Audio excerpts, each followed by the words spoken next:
Baseball Network, WPIX Sports presents its 40th season of New York Yankee baseball. Thank you very much, Mel Allen. Live from Yankee Stadium in the Bronx, WPIX Sports presents New York Yankee baseball. Tonight, the Yankees host the Kansas City Royals. Hi, hello, and welcome to Yankee Stadium, everybody, along with Tom Seaver and the Scooter Phil Rizzuto. I'm George Grant. As the Yankees are set to play Game 2 of this 3-game series against the Royals, and Scooter, pitching and defense, the two keys to a 3-2 victory over Kansas City yesterday. And, of course, Espinosa. We've all been touting him as, I think, the most valuable hitter on the game, and on the play, which was brilliant. The only high chopper to egg the run and throw to first, Espinosa did it without blinking an eye. He's been doing it for the last couple of years, and you add another part to the puzzle last night, too, and that was Jeff Robinson making an exceptional start, his first start as a Yankee, and then to the bullpen, and Dave Righetti. Tom Seaver standing by with Dave Righetti. Thank you, George. And Dave Righetti, you got the club back on a winning track last night, the first victory since the All-Star break, and it's good to get back in the win column. Well, it certainly is. The clubhouse is a lot better place to be in when you're winning ball games. It's nice. It was a nice win. It was a good win for the old bullpen, and Robinson looked great out there, and the defense was super. Talked to Billy Connors, and he said you threw the ball extremely well last night. I did. I keep telling him, you know, if you pitch me more than one day in a row, that you do actually get a little bit better, and you know, you just like to get out there and compete. And I've been sitting there for so long and watching us go through some tough times. You're just anxious to get in the ball game, and I'm just glad I was able to throw strikes, get ahead of people. Ideally, how many times a week would you like to pitch? I mean, you can't just be waiting for games in which you have a chance to win as far as getting a save. Yeah. A short reliever also needs his work out of the bullpen, too. Yes, I think 3 days is minimum should be pitching a week, and you'll find you'll be sharp. You'll know when to sit down and when not to pitch, what day you can't throw or what have you. But 3 days to keep you sharp, and if you're going to compete, I mean, I believe that the short man, not necessarily a closer, should be pitching in the 7th on to the 9th at the tie ball game or what have you, and especially when you're at home and there's not going to be a safe situation after the 9th inning anyhow, and better than mopping up. The last year of your contract, you're a free agent at the end of this season. Dave, any word as far as your contract status goes? Well, not right now. I think right now Mr. Steinbrenner is obviously busy with some other things, and we're going through some tough times. It's really not the time to talk about it anyway, and I've told all the local writers and what have you that, you know, there'll come a time when I'll say something, but other than that, I really don't care to talk about it. But the obvious thing is to trade a guy like me to get some people for me, unless I, you know, just be that way there, I don't leave on them. So obviously the club, I think, would like to get some people here that they talked about, but I'd like to be one of those people that they'd like to keep here and keep building around. But, you know, it's up to them up there, and I'll play it by ear. Dave, thank you very much for coming by, visiting with us. Okay, Tommy. All right, Dave Righetti, and we'll be back with the lineups, game number 2 here against the Kansas City Royals in just a minute.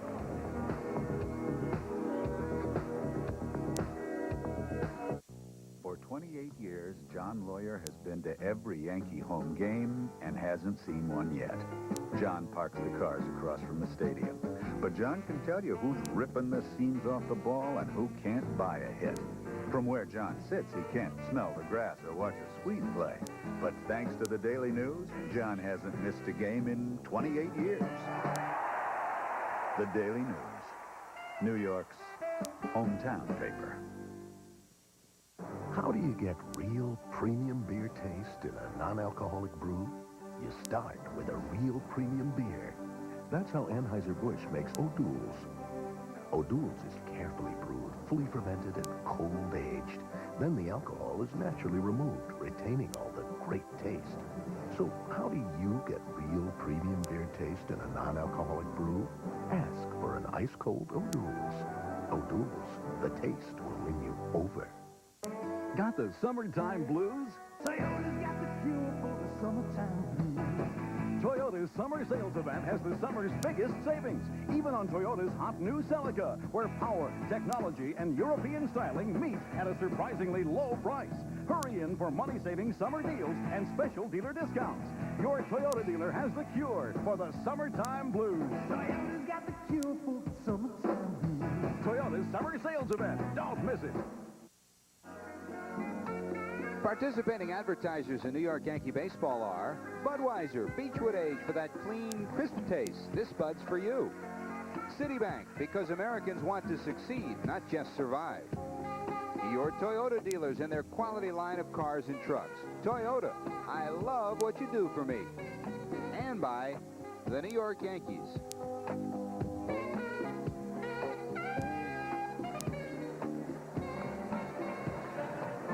Hi, everybody. Welcome back to Yankee Stadium as the Yankees set to embark on Game 2 of the 3-game series against the Kansas City Royals with Andy Hawkins on the mound for the Yankees tonight. Let's take a look at the lineup that the Kansas City Royals will throw at Hawkins and the Yankees.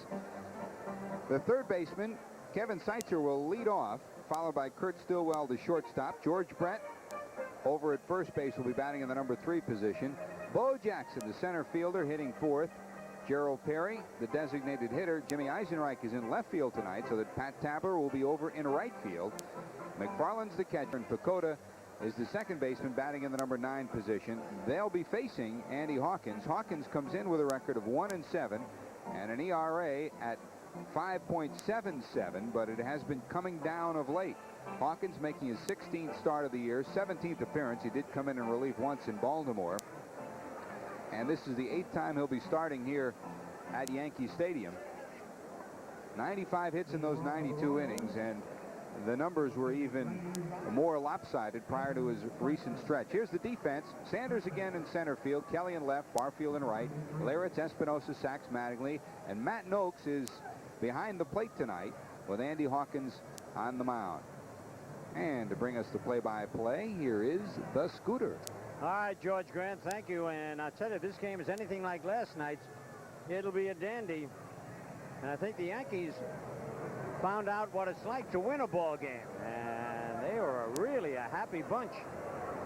You could feel it in the game last night and even in the locker room today that there was definitely a feeling of a close ball game, well pitched, a couple of key plays. You're not kidding. The key plays were outstanding. All right, Andy Hawkins out on the mound, and he has really been very steady, probably the steadiest pitcher on the club. High fly, right field, far field. Ooh, man, I thought he had turned the wrong way. He was a little off balance there, but still made the play. One man out. Seitzer, the right-hand batter, he hits the ball towards the end of the bat, so it will be curving away. And with Barfield drifting back, the ball, as it continues to curve, drifts towards the foul line, and Jesse makes the catch, but he's got to do a little histrionics before he does. Yes. The nonchalance of that made it look easy, but that was not as easy as it looked. Wind's not a factor tonight, only about 2 to 3 miles an hour, and towards right what is there. Strike one to Kurt Stillwell, the shortstop. Stillwell hitting .278, the switch hitter. One homer, 35 runs batted in. Seitzer was batting .297. 1 ball, 1 strike. So the warm weather has returned. But when you win, you don't care, right, George? Would you like to play this kind of weather? Yes, I did. I really did. Seaver, you know, he's a little flaky. He liked the cold weather. Both foul. Well, I think, and it's true, especially of pitchers, that early in your career, you don't mind it when it's hot, but later in your career, it wears you down awful fast. And I think that certainly has a change in the way you look at the 90-plus days with humidity up in the 90s, too. You know, you're right. I never knew Seaver when he was a young man. I've only known since he's been an old-timer. I'll never forgive him. Time is called. Now look at this. The umpire's upset. Get your act together, he's saying.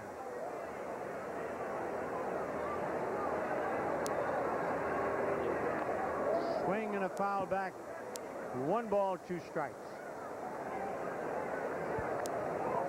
Now, we were trying to get, you know, the Yankees also to honor his 300th victory last weekend. We thought it would be a nice touch for the old-timers day. We win our next 22 in a row, I'll let you do it. Outside, 2-2.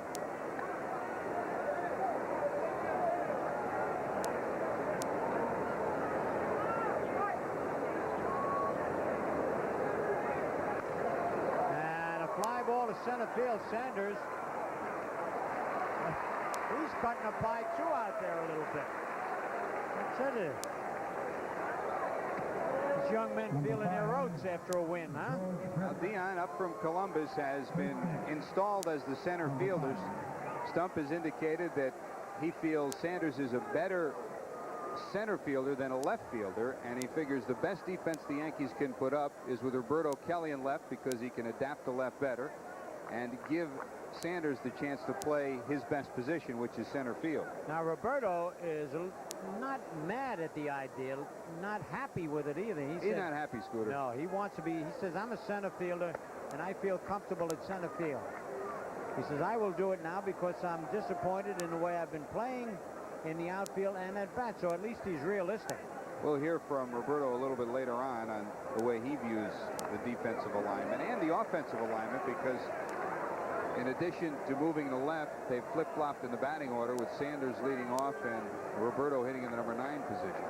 Well, he got himself 2 doubles last night. I don't think he's unhappy about that. Here's Brett with the bandage on the right arm. He hit his 3rd home run of the year. Is that hard to believe last night? This has been the kind of year that the Royals have had, and certainly right smack dab in the middle of the lineup, George Brett has been the one they've needed to produce. Outside, 3-1. Somewhat of the problems that Mattingly's had, too, because Tartabull went out the first couple of games of the season with the pulled muscle in his calf, and they had not had anybody to protect him in the lineup. Absolutely true, man. It's 3 balls, 2 strikes now on Brett. But just like Don Mattingly, George Brett's game never altered a bit. He played strong defense over at first base. He was hustling. He's stolen 5 or 6 bases this year. As Mattingly, Don is really frustrated. You know, last night I was going to call up and say, leave the black under your eyes off, and he did. Didn't help him, but he did it again tonight. I know it was a night game, John Moore. Tonight's a night game, too, and he didn't put it, but he always wears it day or night. Ball 4. Or am I... Wait, what? Uh-oh. Lost his pen. You know, you see the football players do this because they got those strings that keep the shoulder pads up. It's Tim McCullum, the second base umpire. All right, here's Bo Jackson, and he hit a couple in the center field bleachers in batting practice. I mean, when he hits them, they start, it's like a lot like the way Babe Ruth used to hit them. They go up high, and then they start taking off. Ball 1. Jackson batting .263. He's got 12 doubles, a triple, 16 homers, and 50 runs batted in. And he's been on a tear, especially up in Boston. 19 runs batted in his last 14 games. Whoa! He likes that high fist. See him say, get the ball down a little bit. But when he sees it high, your eyes see it well, but it's tough to get the arms and the bat up there. They call it up the ladder, and that's the way they try to pitch to Jackson. Let the ball keep going up in the strike zone, and he'll follow it. And there was a perfect example of a ball that was out of the strike zone. Oh. All right, 1 ball, 2 strikes. Anytime he hits a ball like that, he's going to beat it out if it's a fair ball. Now, the Yankees certainly are looking at a situation in center field with Deion Sanders, a football player, and John Wathan, the manager of the Royals, has indicated that it's not an easy road for a team or a manager or an individual when you're trying to play 2 sports, indicating, as Brett and Mattingly get a chance to chat, that it has not been an easy transition for Bo Jackson in Kansas City. He's got great ability, but this is a game that you have to play. Ability doesn't carry you. No, you can get away with it more in football, strange as it seems. There's John Wathan. But that was a great shot of Brett and Mattingly talking over their problems. And that's a little bit high, 2-2. Looked like a pretty good pitch.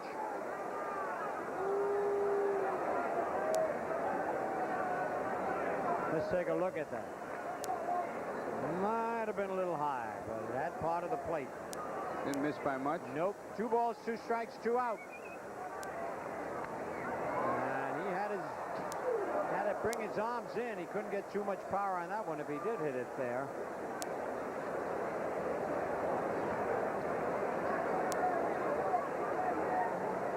Boy, I tell you, he has got arms and legs that are really muscular.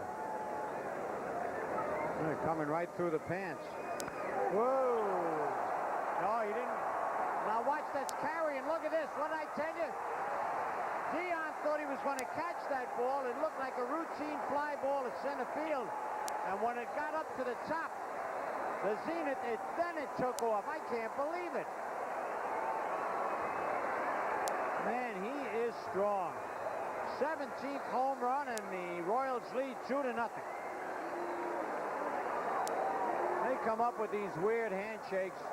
Look at this, both those breaking bats. When the Kansas City Royals were up in Boston this past weekend, they just hammered the baseball, and this was a perfect example of what they did. There's Jackson just turning on a ball that was a little higher and more over the plate than they wanted. And Sanders gives it a run, but that ball cleared that fence by about 10 feet. It looked like it was closer, but it was well over the fence. That's power, Scooter. Oh, that is power. Here's Gerald Perry, a DH, 1 ball, 1 strike on him, 2 out. He's hitting .265, 6 homers, 40 runs batted in. Strike 2.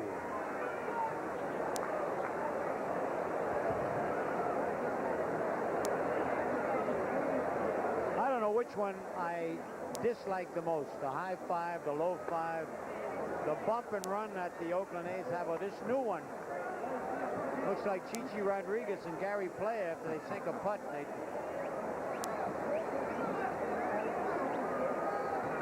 Bouncer, and you're going to have to hurry. Never get him. They got him. I'm allowed to change my mind. Nice play by Sachs, but the 2-run homer, and in the middle of the first inning, the Royals 2, the Yankees coming to bat.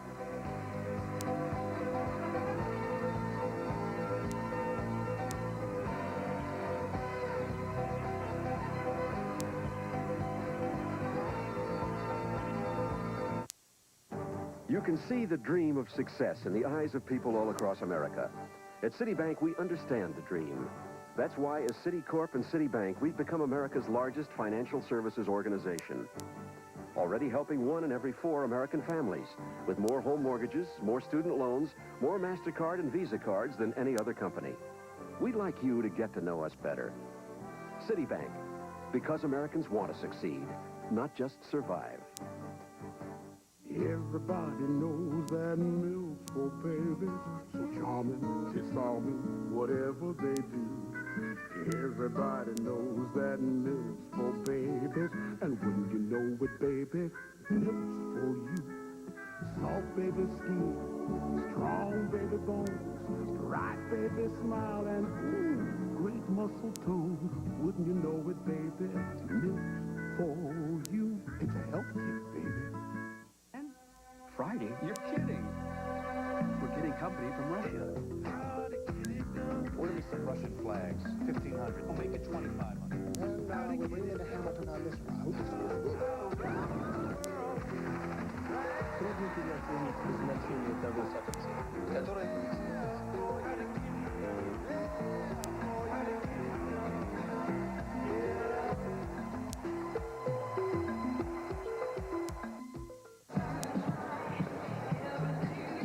Back at Yankee Stadium, let's take a look at the Yankee lineup that'll face Storm Davis tonight. Deion Sanders back in the leadoff slot. Steve Sachs batting second. Don Manning at first will be batting in the number 3 position. Matt Noakes hitting cleanup. Jim Leyritz, the third baseman, 5th. Jesse Barfield in the number 6 position. Kevin Moss hitting 7th. Espinosa 8th, and Roberto Kelly in the number 9 position against Storm Davis. Davis was activated from the 15-day DL today, making his 12th start of the season. You know the story of him coming over as a free agent, one of the 3 big free agents that the club forked out money for in the offseason. And as you can tell by those numbers, the 2-6 record has not been reflected in that contract, and he's been frustrated. Yeah, strike 1 to Sanders. Well, that's true. And they are very disappointed, but he's not the only one of that big money crowd that's not doing well. And foul back out of play, 0-2. And the Royals are in a position right now where they can do two things. Either they can, now that they're out of the race in the Western Division, they either make some deals or believe that this is just a strange year and that they'll be better next year and stand pat. I think there is no doubt that they're going to have to unload at least one, maybe two of the big contracts. In Mark Davis's case, for instance, there's a bonus that'll come into effect at the end of the year. That's a bounce of foul. Well, they got a good chance to make trades with clubs who will be in a chance to win the pennant or the division. That man, John Watkins, is going to be part of the decision process along with John Schuerholz, the general manager, who's here tonight. They could save a ton of money if they get rid of a couple of them. In the air to left center and coming over Bo Jackson, one man out.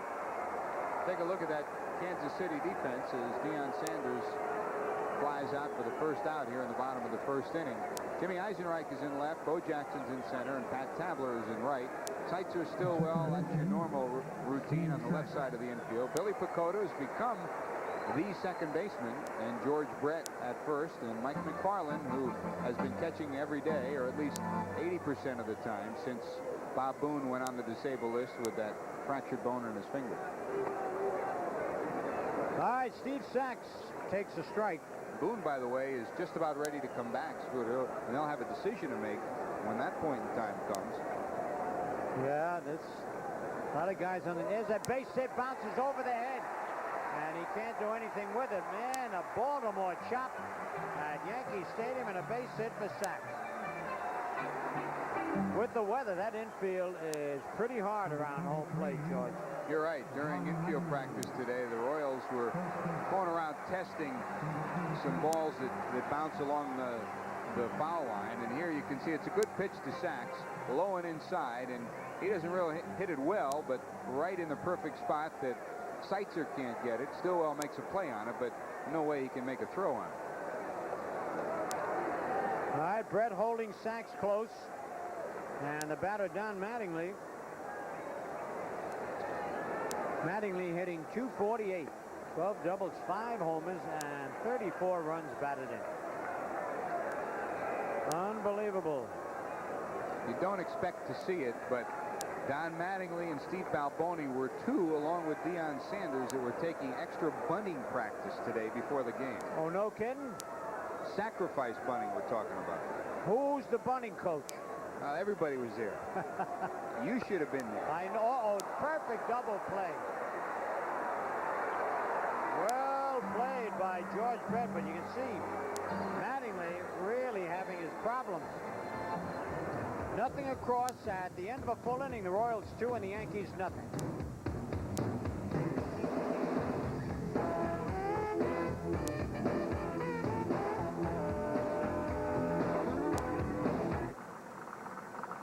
The New York State Lottery presents tonight's daily number and Win 4 drawing. The winning numbers will be selected automatically from left to right, just as they appear on your ticket. Tonight's drawing is conducted and supervised by the New York State Lottery under the observation of an independent auditor from Coopers & Lybrad.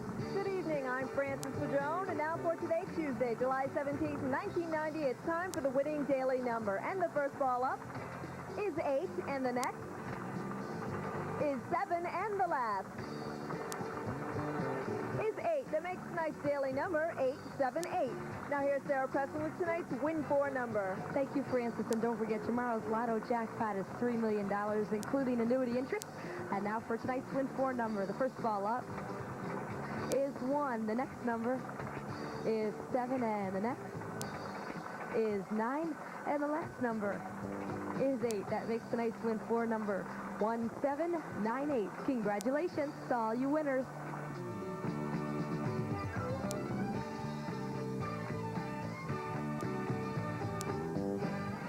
Got the summertime blues? Toyota's got the cure for the summertime blues. Toyota's summer sales event has the summer's biggest savings, like Toyota Camry, with savings up to $700 or more on factory options. Then add in immediate delivery, special financing, and very special summertime factory incentives. Right now, your Toyota dealer has the cure for the summertime blues. Toyota's got the cure for the summertime blues. Toyota's summer sales event. Don't miss it. Back at Yankee Stadium, and Scooter, one of your buddies, Bart Simpson. Boy, they've Don't taken have off. a cow, man. Have a holy cow. They It's have one of your taken- favorite shows. Yeah, I'll tell you, it's really been very popular, and they can't figure out how and why. But the public is very strange.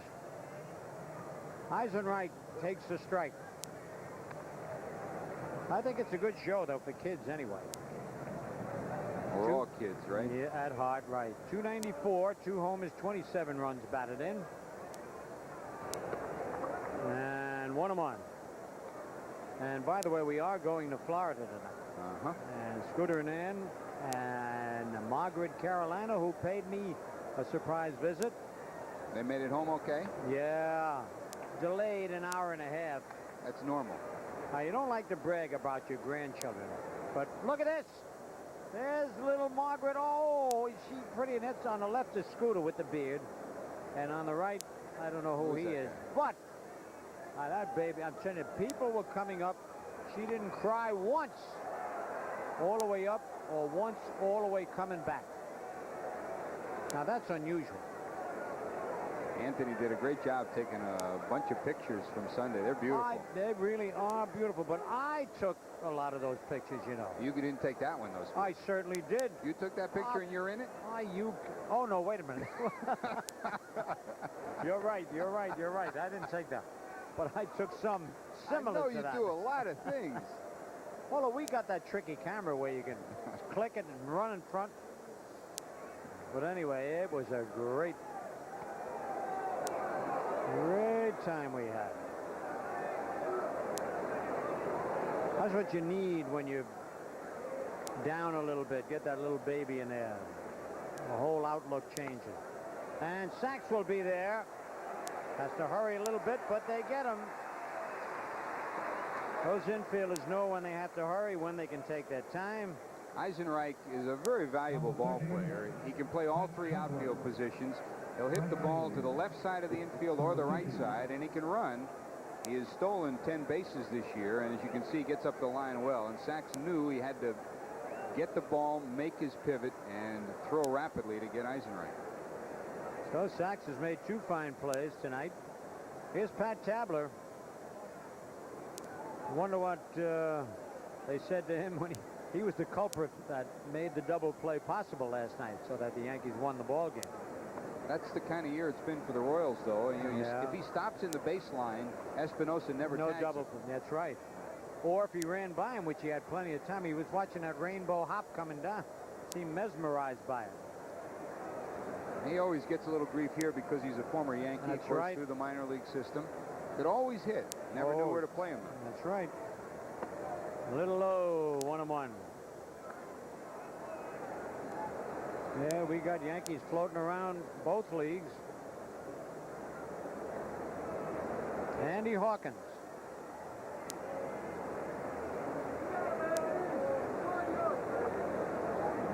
One out. And Leyritz up to throw in time. 2 men out.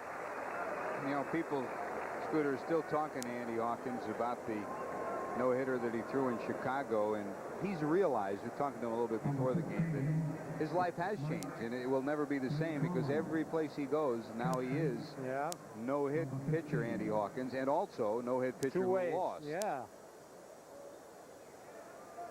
And by the way, for posterity's sake, we saved your scorecard, you know. You didn't. From that day. I thought I gave it to John Moore. It's going in the National Archives. There it is. Well, if anybody can make heads or tails out of that. Imagine if they put that in a capsule and somebody comes across it about 100 years or 200 years from now. As I look at it.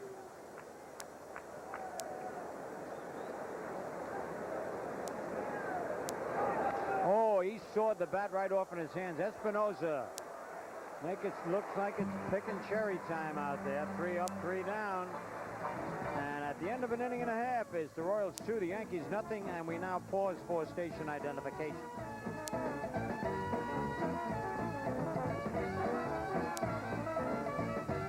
The unintelligent phone system. Can I get customized features? No, that's a problem. How about extra lines for the holidays? No, problem there. Will I be able to add on more phones? No, it's a problem. More phone line would be... The intelligent phone system. Can I get customized features? No problem. How about extra lines for the holidays? No problem there. Will I be able to add on more phones? No problem. With Bell Atlantic, getting a customized phone system is no problem. Call us. Wednesday and Friday night at 8 on Channel 11. Got the summertime blues? Toyota's got the cure for the summertime blues. Toyota's summer sales event has the summer's biggest savings, like Toyota Corolla, with savings up to $900 or more on factory options. Then add in immediate delivery, special financing, and very special summertime factory incentives. Right now, your Toyota dealer has the cure for the summertime blues. Toyota's got the cure for the summertime blues. Toyota's summer sales event. Don't miss it.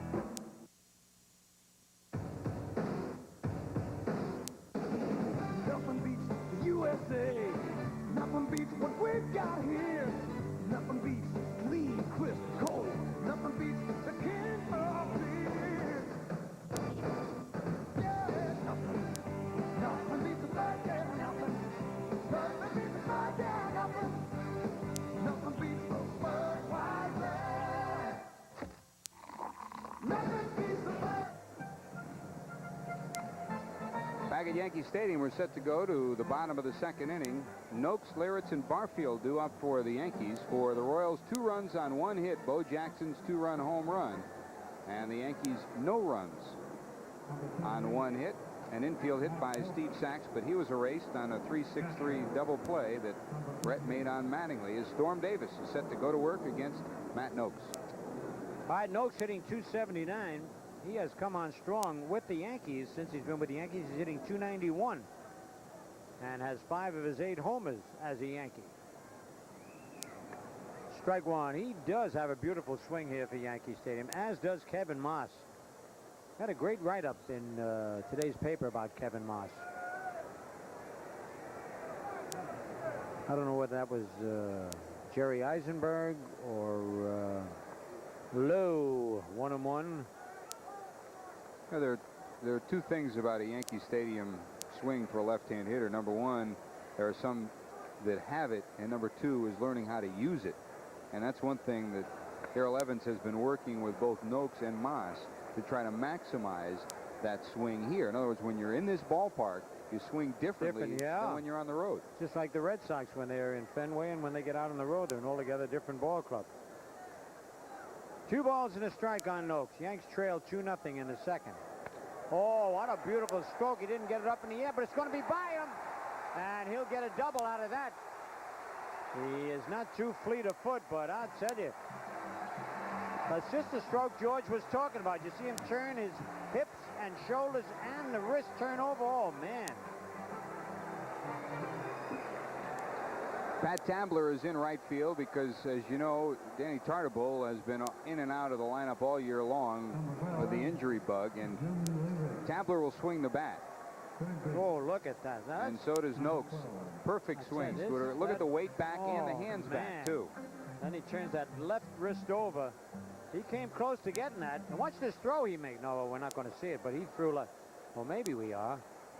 Look at this. And just by 1 step, Noakes does not run well at all.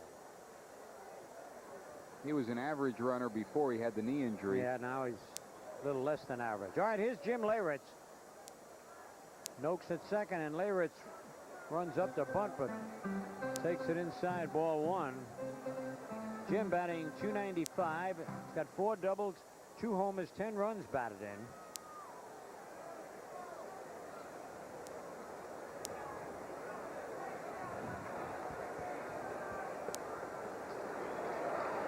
2 balls, no strikes.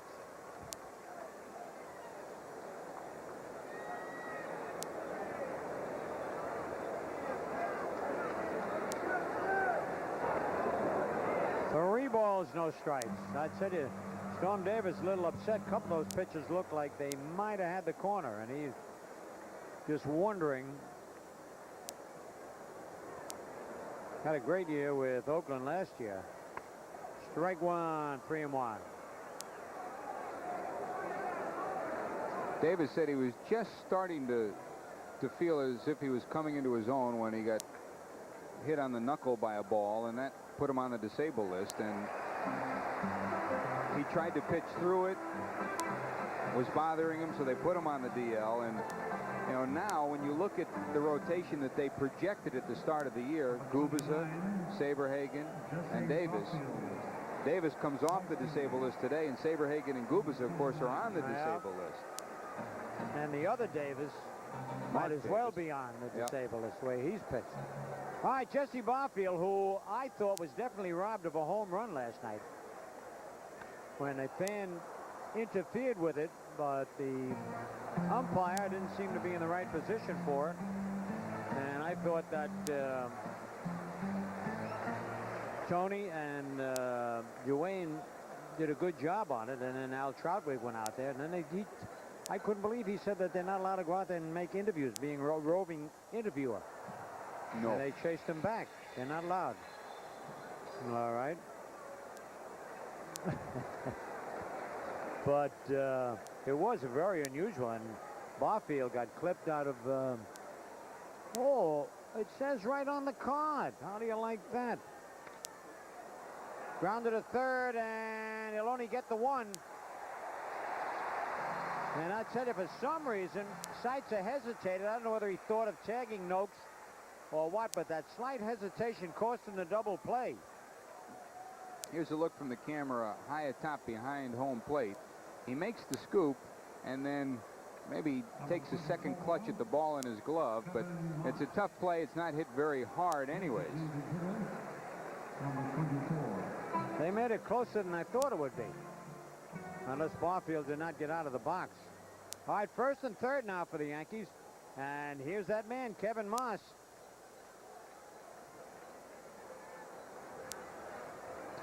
Moss batting .303, a double, 4 homers, and a base hit right now.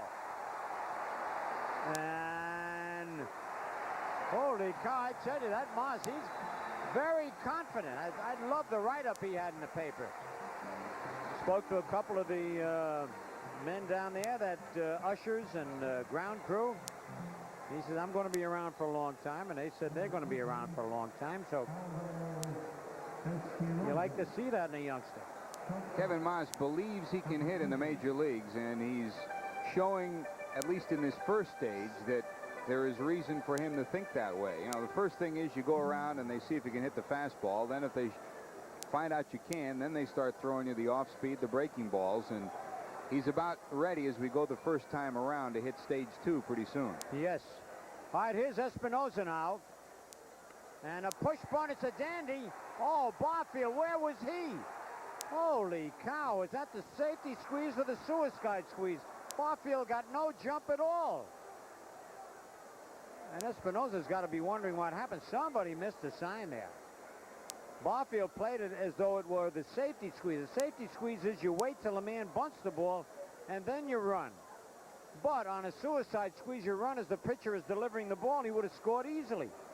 But here, he's a dead duck. They got him by plenty. Oh, that's a shame. I have to believe that off the indication of what they were doing today, that probably was the squeeze, period. And that somebody missed a sign, and it had to be Jesse. We won't know till after the game. No, that's right. Espinosa can handle that bat. He did bunt it a little harder than he wanted to.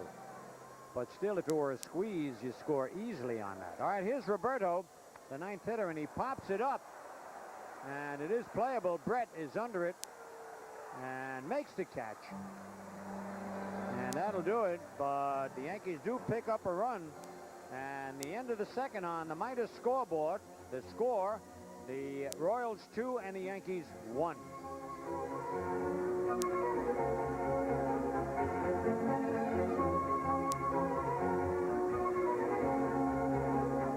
Now, I'm minding my own business, and this guy on the phone is chewing my ear off about how I got to leave AT&T. Save big, we're better.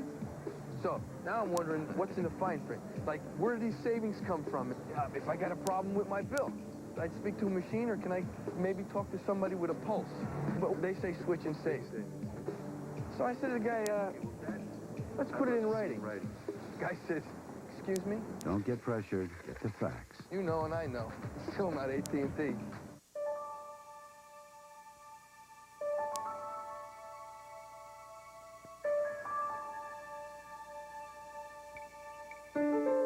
Going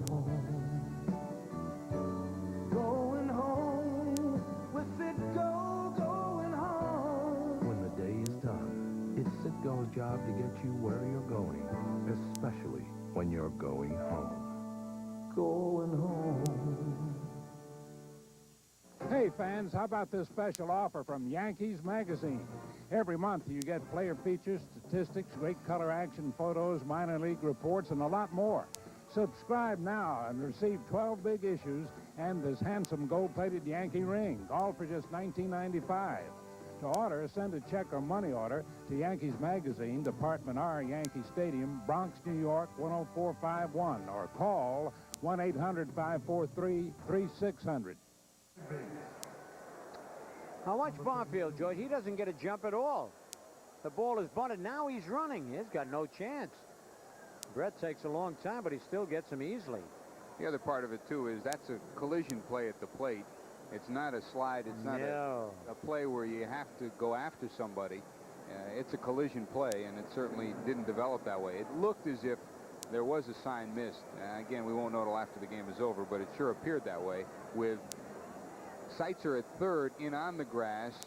Espinosa tried to get Brett to make the play over at first, and he did. All right, Bill Pecota, the batter, second baseman, hitting .348 on the year. He's only been to bat 66 times, but he's got 23 hits, 6 of them doubles, and 7 runs batted in. 2-1, the Royals lead. And that's high and tight, 2-0. Andy Hawkins gave up the 2-run homer to Bo Jackson, but he settled down, got the next 3 in a row on ground outs. 1 to second, 1 to third, and 1 to short.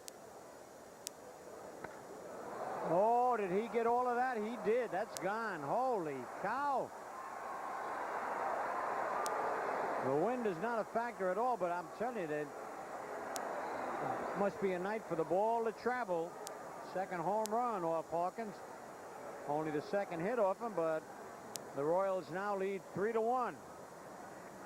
That's the first home run for Pecota this year, and his 8th RBI of the year.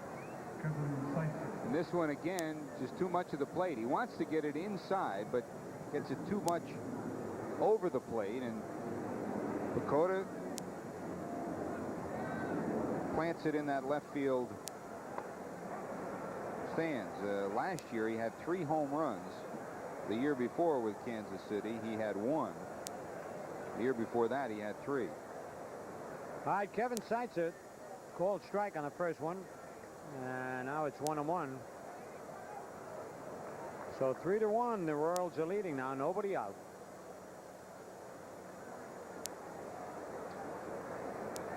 Cleveland beat Oakland again today. That's low, 2-1. I asked John Wathan before the game if he thought the White Sox would continue to make a race of it in the Western Division. He said, you know, a month ago I didn't think so. But now I believe they can. The way they're playing, and I think the way they believe in themselves. And he said, I remember us, meaning the Kansas City Royals in 1985 when he was a catcher on the club. We didn't have the best team in the division, but we won it. And things came together at the right time. That's right. And now Oakland has lost a lot of ball games lately. They might be just sitting back figuring they got all that power and pitching. Outside 3-2. This is a key month in the race in the West with the White Sox on the road now. Then they go home for only 6 games, and they're on the road for 11 more. So if Oakland is going to open up some ground, this is a time where they have potentially the good opportunity to do that. And yet the White Sox had won, what, 11, 12 in a row on the road? Uh-huh. But can't continue. Oh, base hit No, look at Espinosa. Holy cow. And they got him. Whew. I mean, that ball was hit like a bullet. Well, maybe not a bullet, but able to leap tall buildings at a single bound. But I mean, he get all of this ball. I didn't think Espinosa could get there. He's so quick laterally, and look at that quick flip. I tell you, Seitzer can't believe it. Another outstanding play by Alvaro. Now Stillwell fly to center, ball one. When the White Sox left town this weekend, they said they thought they had seen the two best shortstops in the league, meaning Ozzie Guillen, their shortstop, and Espinosa, the Yankee shortstop. They were absolutely right. That's the two I'd pick. Strike 1-1. And I'd pick Espinosa over Guillen. Guillen's got a little more range than Alvaro, but I think Alvaro's more sure-handed. Arms are the same. Oh, what a play! Holy cow, Leyritz. I tell you, the Yankee defense has been sensational the last couple of games. You got to be ready, and you got to be quick for those short lateral moves. Scooter, you know how much defense can mean. We talked about it in the pregame show, and here is another example on how a play backed up by another play can take an inning that could be a disaster for Andy Hawkins and bring it back to him. Absolutely. Andy doesn't seem to be popping that ball tonight. He's sort of throwing with the stiff wrist again. He'll get that back down. Here's Brett, who walked and scored his first time up. That's a little high, ball one. And the other thing that Billy Connors has worked with him so much on is getting that right hand up in the air, not down low, so that you're not pushing the ball. You're bringing the ball in, and if you watch that delivery again, the hand had dropped again. Yep, that's right. That was outside, but he did get the arm up a little more. 2 balls, no strikes.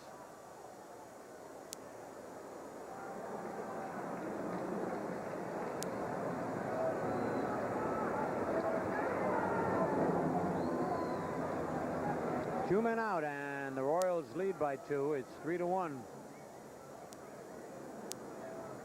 And that's high and outside. 3-0. I don't know whether he wants to try again with Jackson up next. Another look at that motion, Scooter, and watch. Yeah.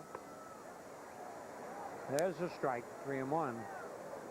He brought the arm up a little bit better that time. Jackson, on the other hand, has struck out 100 times already this year.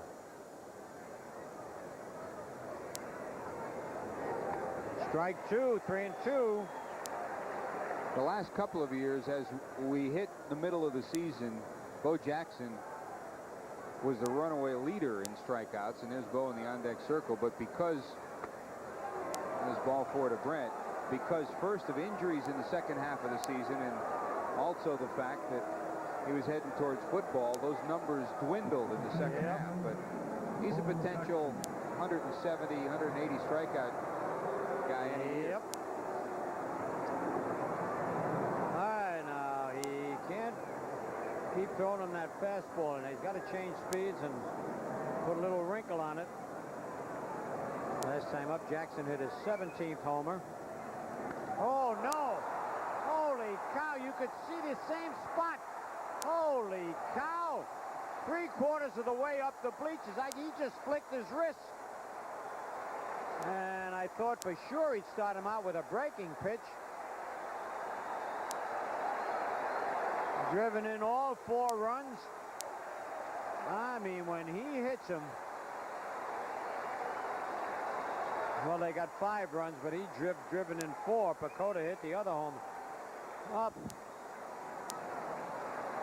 Well, that's a little better. I mean, that ball jumped off that bat. Those that watch him every day say that he is the strongest man in baseball, and that's simply a batting practice pitch right there. Fat down the middle, and look what that landed. Holy cow. 5-1.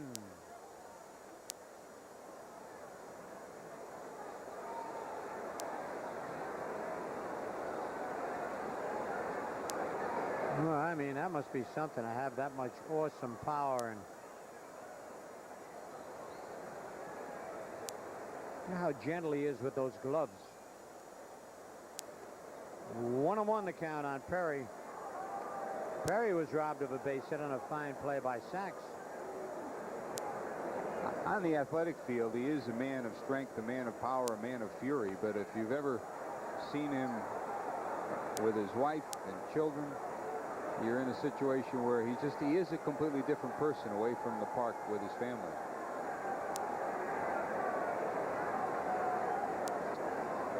Oh boy, he is strong. Oh. Strike three. They got him. But the damage is done. 3 big runs that inning, and at the end of 2.5 now, the Royals 5 and the Yankees 1.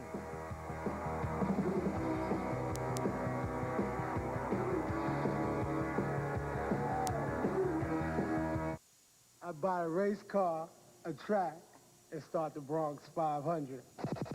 I can't stand my furniture, and I wouldn't have to. I'd still follow the Yankees, but in a Rolls Royce.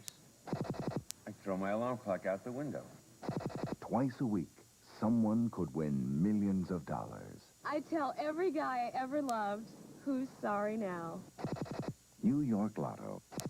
All you need is $1 and a dream. Today's competitive car market, there's one place that gives you the advantage. The advantage of Dodge Spirit. More interior room, a standard driver's airbag, and a lower price than Honda Accord.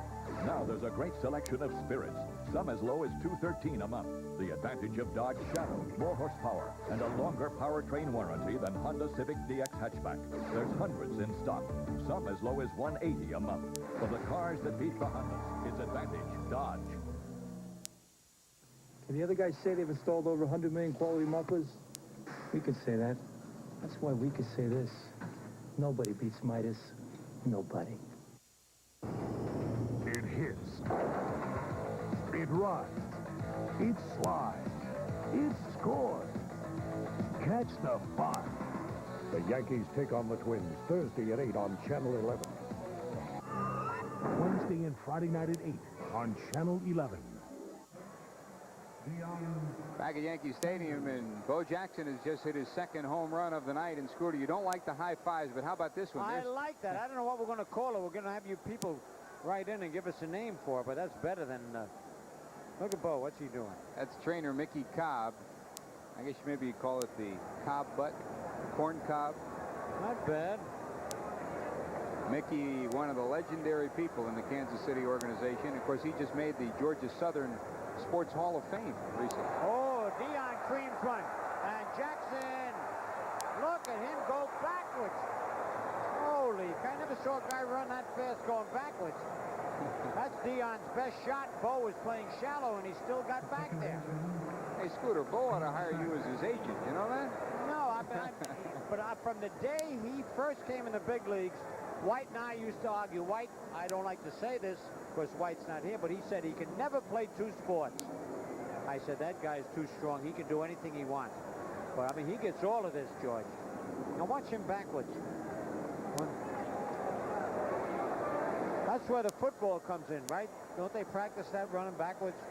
As a defensive back, Bo is, he's not I think, is a little spurred yeah. today, too, Scooter, because remember, there were some words back and forth between Dion and Bo, and they both say it's over and done with. But when Dion first came up, he indicated that he could play as well or maybe better than Bo Jackson. Oh, no kidding? Oh, I didn't know that. And Bo has been very quiet about it since then. But you know that in the back of his mind, there's a reason for him to put out 110 when he comes here. And there's Dion next to Mike Witt. Yeah, Mike Witt. I haven't seen him in a long time. And another bouncer foul by Sachs. Sachs had an infield hit his first time up. By the way, Scooter, talking about pitchers on the DL, Pascual Perez threw for about 10 minutes today in front of the Yankee dugout, threw about 90, 100 feet. Soft toss, and pitching coach Billy Connor said he looked good. He said he felt good, and we'll wait and see how he feels in a couple of days. Pascual keeps saying that he thinks he'll be back in early August. All right. 2 balls, 2 strikes. Base hit right field. Oh, There's another guy can pick that high fastball and hit line drives off it. Sachs had an idea, but stays there. 4 runs behind. That's one of the hardest things to do. Mattingly used to be able to do it. He gives Sachs the opportunity to stretch those arms out, take a ball on the outside part of the plate, and he hits a bullet to right field. Yankees get their 4th hit, and we love John Mattingly, and well, you should. That's a bouncer base hit over the head, and Sachs will go to 3rd. So the Yankees taking advantage of the hot infield right now. Hey, that's right. The first pitch Mattingly swung at. He's got to change all his habits. Sleeping, eating. Well, you got 2 of the best hitters of the 80s sitting at first base talking to each other. Maybe they've been talking hitting tonight. Maybe. All right, Mattingly at first and Sachs at 3rd. And the batter, Matt Noakes, who doubled a right field his first time up. 4-1. Tell you, Noakes got that short, powerful stroke. He doesn't pitch or bring it way back. One of the problems he had in Detroit was that he was committing the hands and the body out in front. 1-1. Darrell Evans has tried to get him to stay back and wait until that last minute to commit and get all the power that he can towards right field. It looks like he's been doing a good job of it. Is Darrell behind stump? All right, 1 ball, 1 strike, 1 out. Yanks trail by 4, but they got a chance here now to put a couple of tallies up there. Inside 2-1. Storm Davis has always had a good breaking pitch.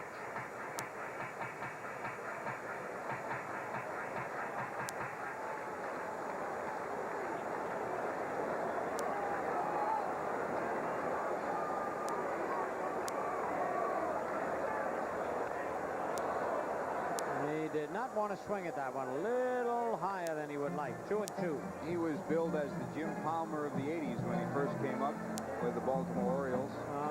Remember those days? And as a youngster, people thought he would fill the void left by Palmer, but that mantle was pretty hard to succeed under. Went to San Diego and never had much success there, and then at Oakland found himself. 3-2. And one of those young kids they just signed, one of those bonus boys, they say looks like another Jim Palmer. Todd Van Poppel. Todd Van Poppel. Yeah, and they brought up, well, with this club, Mel Stoudemire Jr.'s. I'd love to see him get in. Yep. He said this was like home to him. I remember when we used to run around here with short pants. And then there's another kid. Oh, bounces perfect double play ball. With the overshift on, they get the double play. Nothing across, and on the AT&T scoreboard at the end of 3, Royals 5 and the Yankees 1.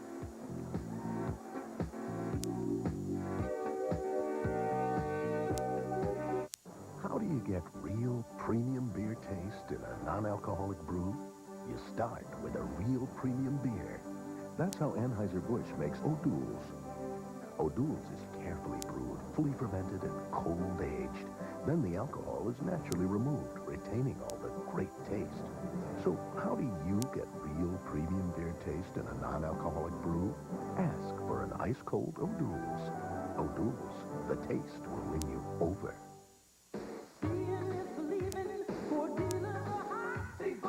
Drive into summer in a new Ford Taurus from your Tri-State Quality Ford dealers. Now get $900 cash back or 7-9 financing, plus save $700 in option discounts. That means you can get a 6-cylinder Ford Taurus for less than a 4-cylinder Honda Accord. See for yourself, then drive into summer with your best deal on a new Taurus. When you're hot, you're hot.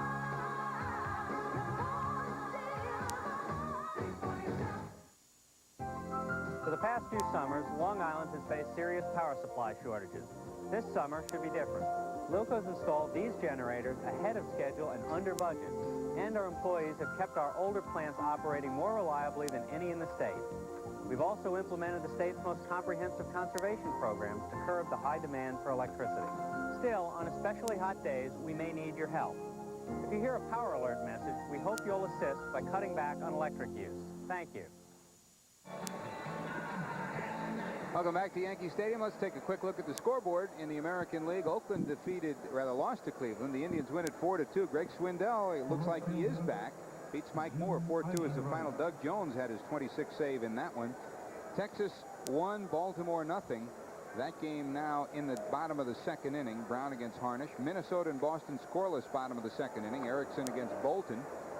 Chicago and Detroit at Tiger Stadium. Top of the third, the Tigers lead it 3-0. Later on, Toronto, Seattle, Milwaukee, California. Andy Hawkins set to go to work against Eisenreich, Tabler, and McFarland. National League scores. New York and Houston will be starting just a couple of minutes. Foul back by Eisenreich. 1 ball and 2 strikes. This afternoon at Wrigley, Cubs beat the Padres 7-2. Bosque the winner, Bennis the loser, Eddie Williams a home run. Cincinnati leads Montreal 3-1. Top of the second, Dave Martinez homered in the first inning. San Francisco at Pittsburgh. They're now on the top of the fourth. The Giants lead it 1-0. Robinson against Smiley. The Braves came up with 3 in the bottom of the first, lead Philadelphia 3-0 in the top of the third. Ron Gant a home run in that one. Jim Presley. Gant may be the comeback player of the year in the National League. And Los Angeles and St. Louis will be a little bit later on as we welcome Tom Seaver to the booth. Thank you, George. Andy Hawkins has put himself in a hole, hasn't he? Home run ball has been trouble for him all year, and today is no different. Throwing the ball from back to front was one of the problems that Andy gets into. He starts shoving the ball to home plate and doesn't get on top and drive it. And the ball stays very straight at the hitting zone. Not much movement on it. And I think he fell into this. He threw the ball pretty well the first couple of hitters that came up, and then he threw George Brett about 4 or 5 changeups, and he really dropped his elbow down when he was throwing them. And since then, every fastball has been on the same plane. And you can see when the ball gets to home plate, there's just no real life to it. And that's, as we were talking about, one of the things that Billy Connors had tried to work with him on is staying on top of the ball. But when you don't, and you do drop down, you lose that little pop right about the time it gets to home plate, huh? No question. You lose any movement that you have on the ball at the hitting zone. There's only 3 things that a pitcher has to work with, 3 qualities that he brings to home plate: the velocity, the movement, and the location. And those are the 3 things that you want to have on the ball when you get it to home plate. And if nothing else, you want to have 2 out of the 3. That's kind of a basic rule. If you're 2 out of the 3, you're going to be somewhat effective. When you're 3 for 3, got good movement, great velocity, or the correct velocity, and good location, you're going to be unhittable. Tabler wide of Laritz, 1 hands to Mattingly, 2 down. So for the second straight time, Pat Tabler has bounced out to Jim Laritz. One of the things, George, that a pitcher has to do, and a pitcher to be successful must recognize when he's throwing the ball incorrectly. And Andy Hawkins falls into a pattern a lot of times of going an entire inning or a couple of innings and throwing the ball incorrectly. There are some things that happen at home plate when you deliver the ball that should be an indicator that, yes, now I'm throwing the ball wrong. Why am I throwing it wrong? And correct it immediately. Correct it within 1 or 2 pitches. Mike McFarland grounded to Espinosa back in the second inning. How much of that is a function of the catcher, too? It's a function of the catcher, it's a function of the manager, and it's a function of the pitching coach. It's everybody's responsibility. But more than anybody else, it's the responsibility of the pitcher himself to know what he is doing incorrectly, to be able to recognize it immediately. The pitching coach and the manager can only go to the mound once every inning before you're out of there.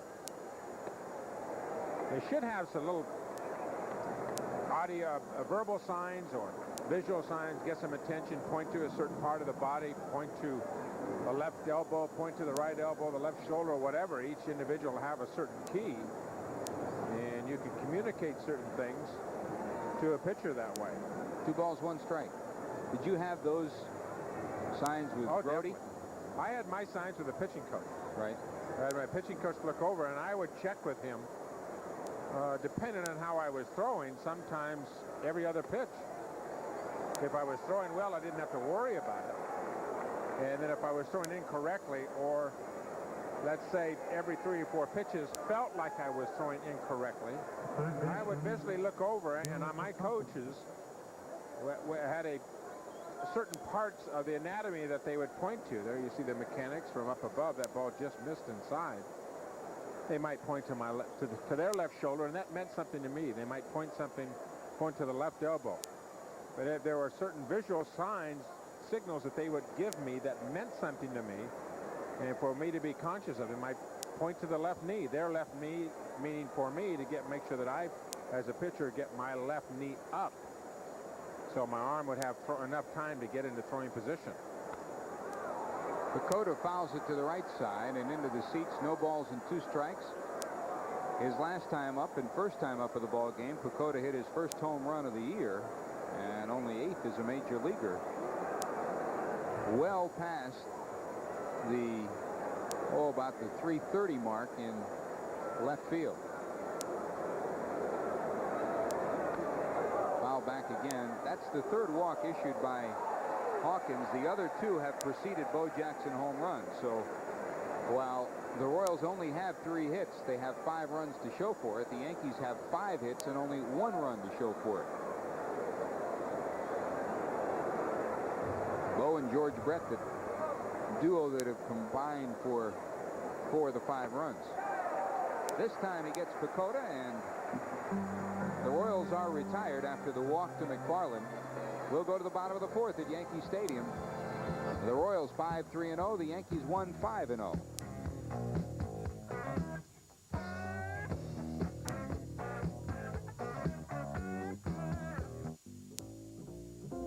Everybody knows that milk's for babies, charming, disarming, whatever they do.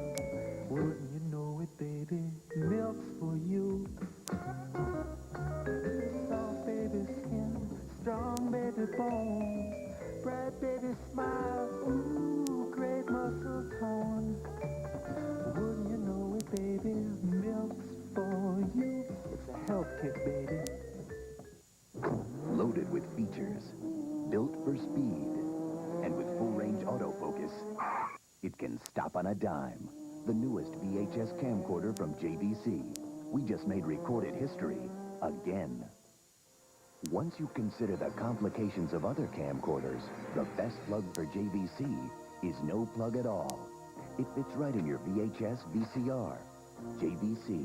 We just made recorded history again. Watch the show.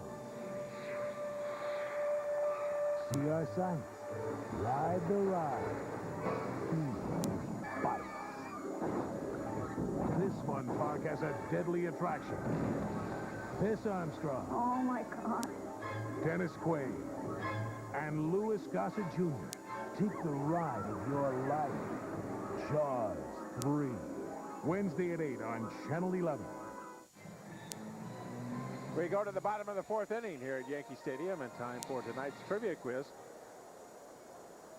Tonight's trivia: what hitter holds the Major League record for most strikeouts in a World Series, in a single World Series? Not total over a number of years, but a single World Series. Larritz, Barfield, and Moss due up for the Yankees against Storm Davis. The Yankees 1 run on 5 hits. The Royals 5 runs on 3 hits at Yankee Stadium. Game 2 of the 3-game midweek series. Yankees won the first game 3-2 last night, as Jeff Robinson won his first start with the Yankees, and Dave Righetti came in to slam the door. And that's the kind of pitching combo, Tom, that you talked to Dave about before the game, that certainly gave the fans something to cheer about last night. Well, it's been kind of dismal since the All-Star break. And it's funny how one game can sometimes turn an attitude around of a ball club. And You could see the emotion that Dave Righetti had last night after the game. He pitched so very well. Billy Connors said he threw extremely well. Said Robinson pitched extremely well. And real happy with their stuff. The great coordination out of the bullpen. It's funny, you can have a bad season, and then on certain nights, you look like absolute world beaters. And for Jeff Robinson, it certainly was an important night because he had struggled in the bullpen for a while and said he felt like it was coming back, and certainly he looked better than he's looked since the first 2-3 weeks of the season last night. Billy Connors saying that he had a little bit of adjustment getting the hand out of the glove. He's going to do the same thing with Alan Mills. To get his hands going. Attempted delivery, a pitcher will bring their hands into their waist and stop them there, and all of a sudden they're late getting into throwing position. And what Billy tries to do is get the hands away from the body so they can't stop that throwing arm, and then just keep it right on going into the delivery. Second straight time Larritz has walked, and that'll bring up Barfield. Jesse in the second inning, after Noakes had doubled and Larritz had walked, bounced into a 5-4 force play, and then Moss singled in the Yankee first run, and then Espinosa laid down a bunt up the first base line, and it appeared, and again, we won't really know till we get a chance to talk to everybody after the game, it appeared that the squeeze might have been on at that point in time, and Barfield just missed the sign. Larritz leads off first. Davis, 1 ball and no strikes to Barfield.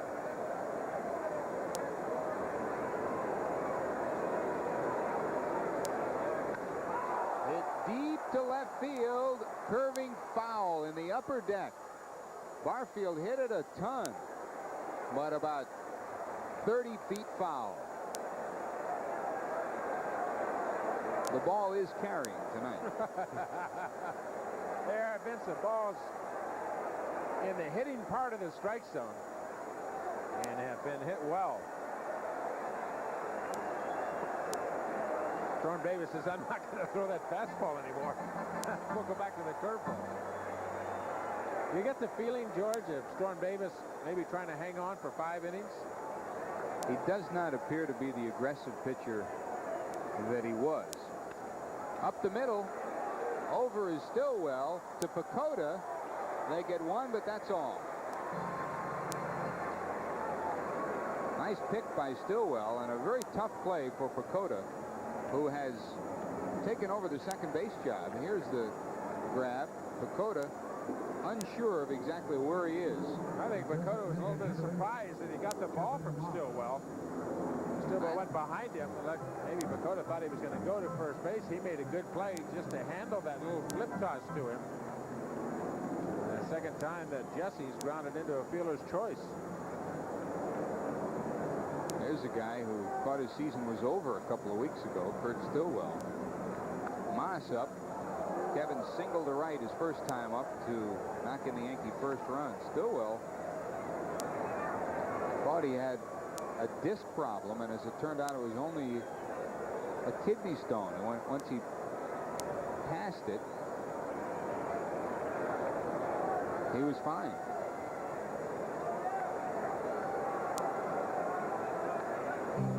Day after that was back in the lineup. One day he was facing season-ending surgery. The next day, that really only happened to you once, wasn't it? When you had the knee trouble in Boston. That was it. That was it. Except I didn't wake up the next day and say, oh, I'm okay now. Swung on and missed, Kevin Moss. And another look as Espinosa comes up. Good pitch by Storm Davis. Watching Davis work it, it looks like he's throwing a percentage of pitches that are not much to them. And then all of a sudden he'll make 3 or 4 real good pitches in a row. But he'll make that mistake and throw a couple of lousy pitches.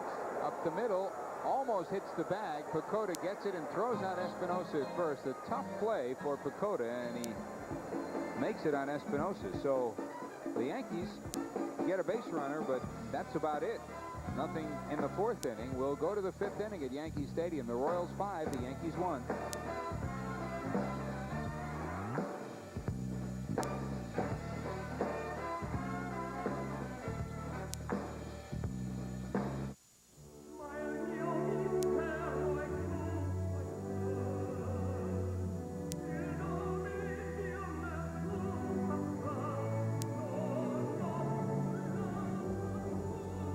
Delta introduces a level of service with which you're already quite familiar, just not at 35,000 feet.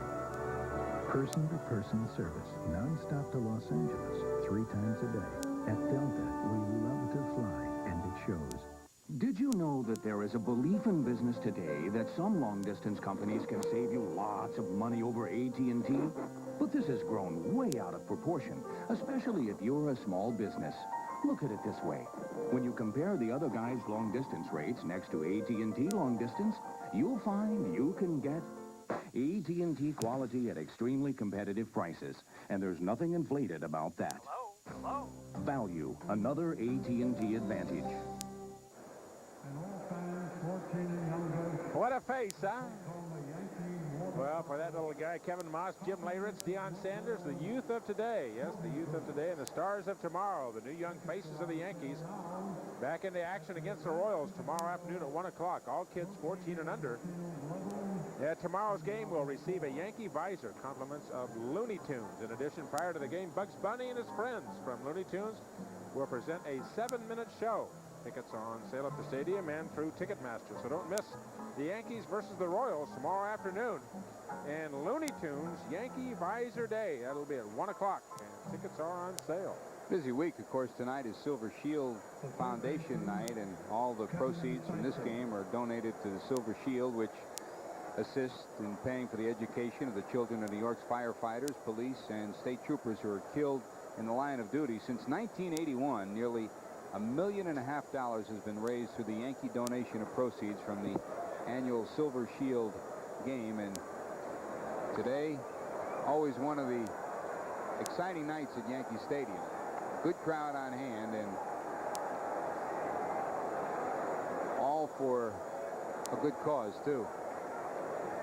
Now, you come to a ballpark often, and maybe you might catch one foul ball in your career. This guy's caught 2 of them tonight. He said, I already got one. I gave it to the guy in front of me. What do you want from me? Andy Hawkins going to work on the top of the order. Kevin Seitzer, Kurt Stillwell, and George Brett. Seitzer flied to right his first time up, grounded to short on a great play by Espinosa back in the 3rd inning.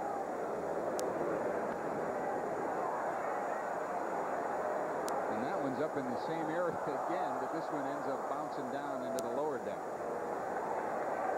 Andy Hawkins has allowed the Royals 5 runs on 3 hits. 2 of the 3 hits, home runs by Bo Jackson. The other one, a home run by Bill Pacoda. And there is hit number 4, a base hit. Barfield loses it momentarily and then recovers and gets it back into Sachs. The shortstop, Kurt Stillwell. A look at Barfield in the outfield here. That's another dance we can put in here. That's coordination, huh? You know it's down there somewhere. Fortunately, he didn't get by him because Seitzer had made the turn and was thinking about going to second. Stillwell up. Kurt flied to center his first time up and then lined to third on a fine play by Leyritz in the 3rd inning.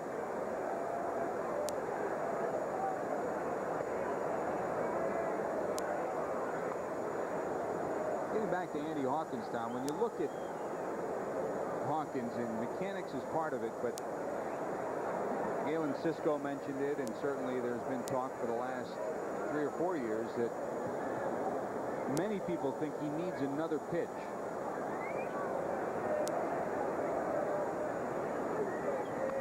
Foul back by Stillwell, and it's 1 ball and 1 strike. I think he needs a consistent pitch, George. And I think his mechanics lead him to a situation where he's inconsistent. He has a very very good fastball, by the way, when he throws correctly. But when he throws incorrectly, he has a flat fastball, and he throws it up a lot. And I think that's why he got into this cutter deal. He wants to throw a cut fastball, which is a little bit of movement on it. Now, that ball, you can see that ball tonight. It's just straight as an arrow. And it's up as well. He's throwing the ball up from the waist up. A lot of pitches that look good to hit. Well, it's okay to throw up there if you have good life on the ball. But a lot of pitches that he throws do not have life on. Now watch the ball. Watch the movement on the ball. And when a ball moves like that, up in the strike zone moves like that, that's just a dead fastball. That ball's okay if you throw it down on the knees and run it off the plate. But you're throwing that ball from the waist up, and you're going to get in a lot of trouble up there. George Brett has created some trouble of his own over the years. In his career, 28 home runs against the Yankees. Tonight, the Yankees have pitched him very gingerly, 2 walks. But both of those walks have been followed by Bo Jackson home runs as Brett takes a long look over to Adrian Garrett, the third base coach, with Jackson in the on-deck circle. Bob Schaefer, the first base coach for the Royals here tonight. Schaefer, a native of Norwich, Connecticut, still lives there. With the team playing in Boston and then in New York, you did have a chance to see a lot of the family in the last few days. Sights are off first, not going.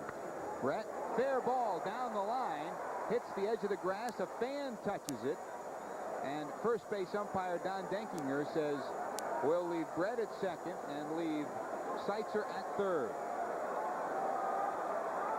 The ball may have made it into the corner. In the long run, the Yankees are probably lucky that the fan did touch it, because it was hit hard enough that Barfield would have had a tough time getting there to cut it off. That's an umpire's decision as to where the runners would be, and Stump Merrill's going to come out and have a chat with Andy Hawkins as Jackson is due up.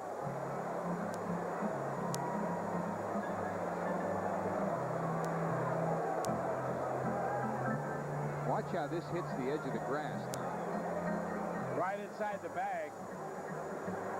And hits the edge of the grass and just caroms. That ball actually would have gone into the seats.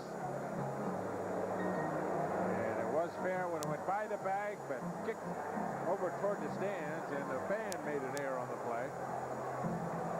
Stump Merrill staying with his right-hander. With first base open, you would think that Bo Jackson would get a complimentary base on balls. Here is home run number 2 back in the third inning to right field. He clubs this one. You got to figure that the word from Stump is don't take any chances here. The base is open, and if you're not going to walk him intentionally, give him your... Either, you want to know my theory here? Walk him intentionally. You either walk him or you pitch to him. Right.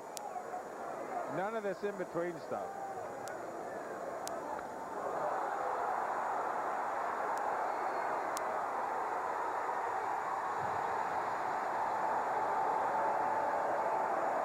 Three home runs for Bo Jackson.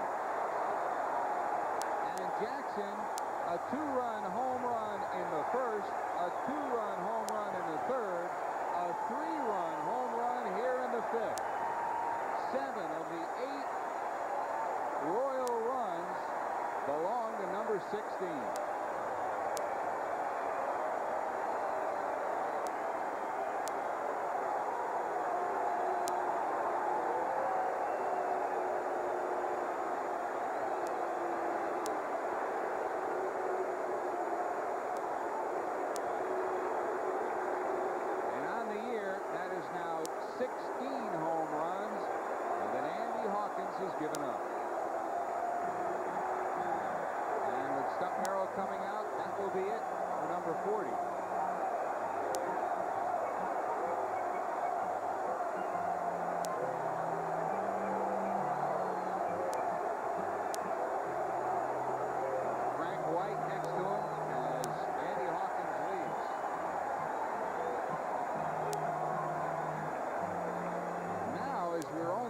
fifth inning. The interest starts to grow for number 16 because he is one home run away from history. Just absolutely raw power. A fly ball to right field, but with a short porch here in Yankee Stadium. You can see that ball popped up in the air, but he is just so strong, just raw power. And that's just a fly ball to right field in Kansas City. But here in New York, 3:14 down the line, Jackson getting the benefit of the dimensions of the ballpark. The other two home runs that he hit, I mean, there was no ballpark around that was going to hold it. There's Mickey Cobb, the trainer, paying homage to Mr. Jackson with his bald head. Well, he is putting on some show here tonight.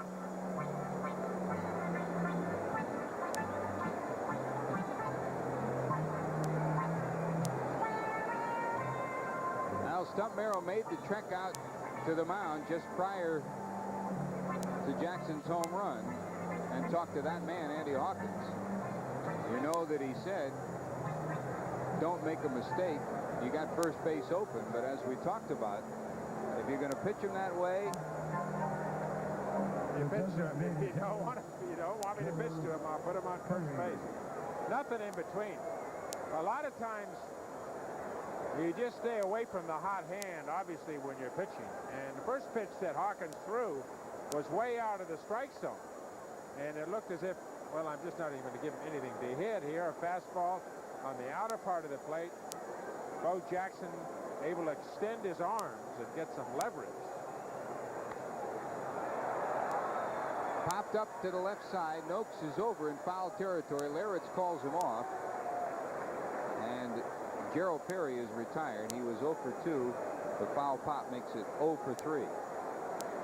Andy Hawkins, what a roller coaster the year has been for him. Nothing was going right on the mound. Then he turned it around. Pitches the no-hitter, a no-hitter that he lost. Came back with another exceptional performance and now leaves in favor of Cadaret.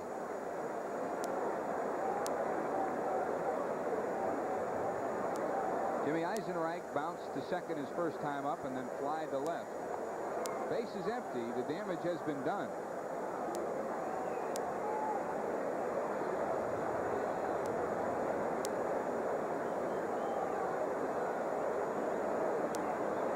One ball and one strike with 2 outs.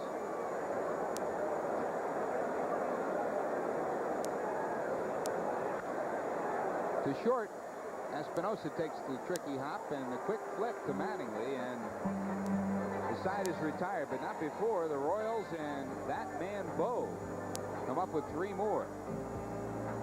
The Royals 8 runs on 6 hits. The Yankees 1 run on 5 hits. We're now going to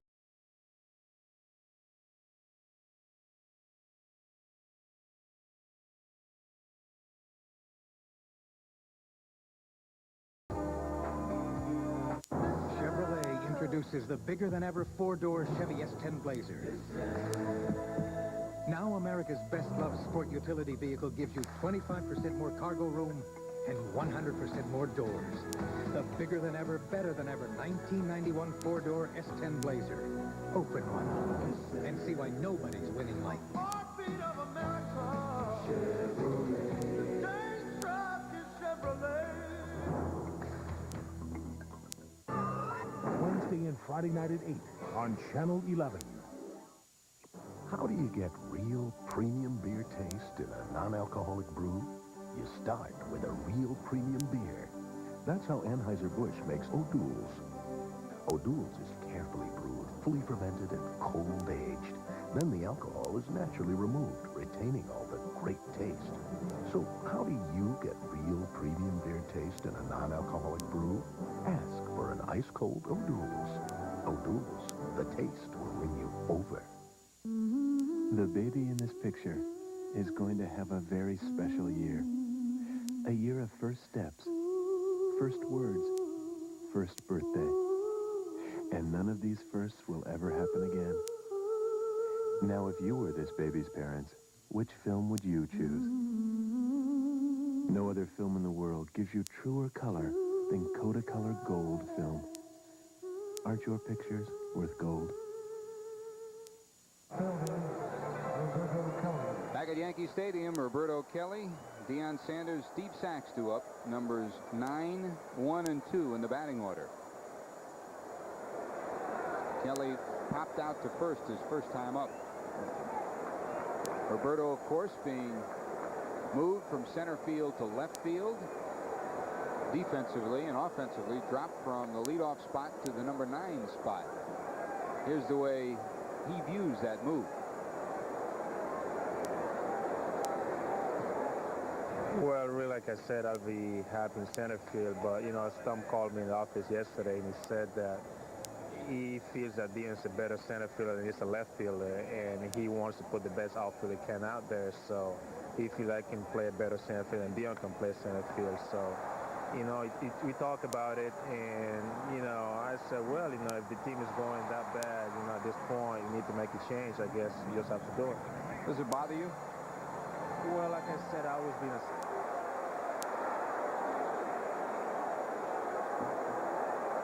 Roberto Kelly off the left field wall for a double, and the Yankees have the leadoff hitter on here in the bottom of the 5th inning. Another look. You talked about it earlier, George, about how the ball is carrying. Roberto Kelly held it well, but he skied it to left. Jim Eisenreich giving it a shot and should have caught the ball.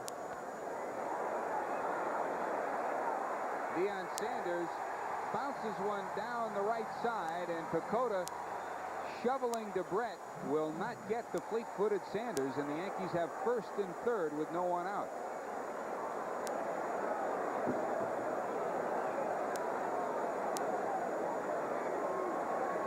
And Deion looks as if he may have either pulled a groin or a hamstring as he crossed the bag. Steve Sachs. Mike Farrar, the first base coach, checking with him. He says he's okay.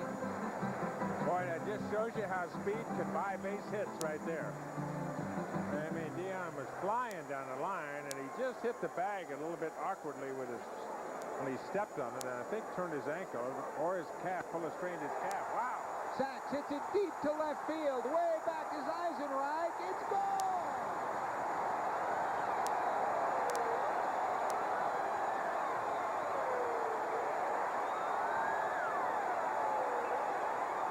Steve Sachs, his second home run of the year, a 3-1 shot, and it's an 8-4 ball game.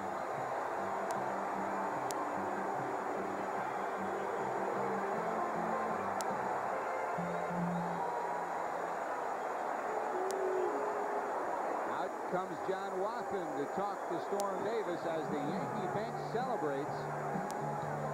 Home run number 2 for Sachs. You mentioned it, Tom. There's some pitches that he's been throwing that just don't seem to have anything on it, and Sachs turns on that one. Boy, the little second baseman for the Yankees crushed that ball.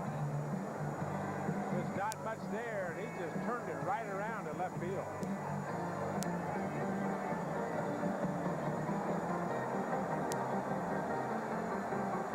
Not often Steve Sachs gets to turn on a ball like that, and he did it with authority. For Sachs, his second home run, he now has 24 runs batted in as Mattingly steps in. And talking about not having a chance to do it often. Mattingly stuck at 169 career home runs. Has gone 180 at-bats without a round tripper.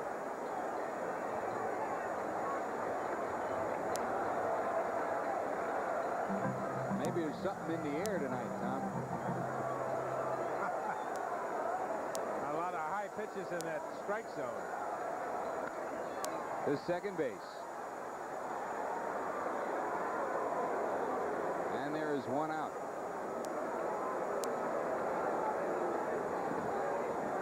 The catcher, Matt Milks. Dave LaPointe to the right of Steve Sachs and Espinosa to his left. He's still pumped on that one. You see him come in there high-fiving everybody. Oh, he's going to break somebody's wrist. He is intense. That's the time you go get a cup of coffee. You say you're just doing it for the team. I don't want to get hurt. I don't want to high-five him. To left field, over is Eisenreich, near the corner. At the warning track, he makes the catch. That's one of the reasons why Jim Eisenreich is so valuable. He plays all three outfield positions and plays them well. And he chases this one down. Good defensive play by Eisenreich. He misplayed the ball off the bat of Kelly. He drifted with the ball instead of getting back to the fence. Had he gone back to the fence on Roberto's ball, he would have had it easily. But he drifted and then got caught up right at the bottom of the fence and couldn't make the play. But a good defensive play in that situation because he hustled right off the bat and got to the spot and was there when the ball came down. Jim Leyritz walked his first time up, walked again in the fourth inning.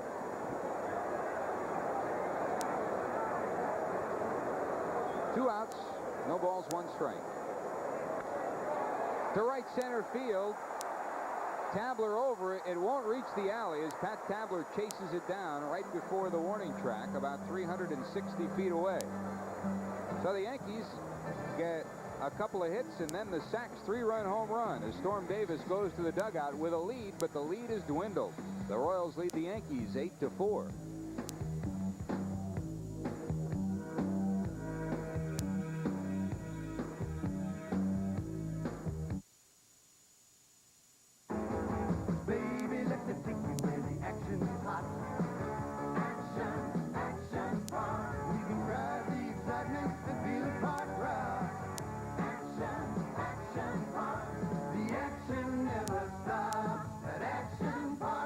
For a great place for the family this summer? Well, Action Park has 75 of the wildest, wettest family rides in the world just minutes away. The action never stops at Action Park. One night each year, things are a little different for the day shift at Engine Company 289 in Corona. Baseball night at the stadium. All week, John Kane's been poring over the baseball stats in the Daily News, and Rick Duran's been reading Vic Ziegel. Some things never change. Summer nights of baseball and the paper that's caught every pitch for 70 years. The Daily News, New York's hometown paper. I'd give my mom a lot more credit. At Bloomingdale's, Saks, Macy's. We'd have identical Porsches, right? I'd send my kids to college and myself to Europe. I would scream. Twice a week, someone could win millions of dollars. I'd become a best-selling author, even if I had to buy every copy of my book. New York Lotto. All you need is $1 and a dream. We're back at the stadium in time for tonight's trivia answer. The question was, what hitter holds the Major League record for most strikeouts in a single World Series? I'll give you a clue. It was 1980.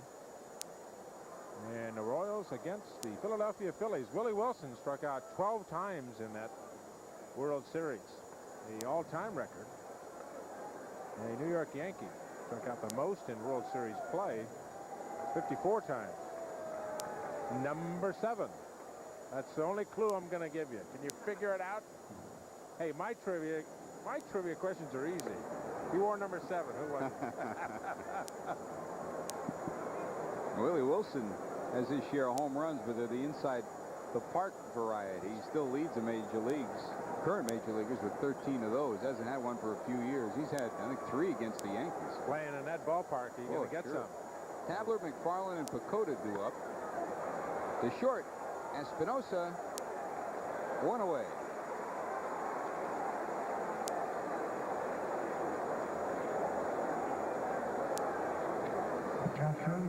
Steve Sachs has a 3-run home run on the night, but this night so far has belonged to Bo Jackson. A 2-run home run in the first, a 2-run home run in the third, and another home run, a 3-run shot in the 5th inning. Home runs number 17, 18, and 19 on the year. The 7 runs batted in now give him 57 on the year. His first 3-homer game of his career. And the last one, number 100 of his major league career.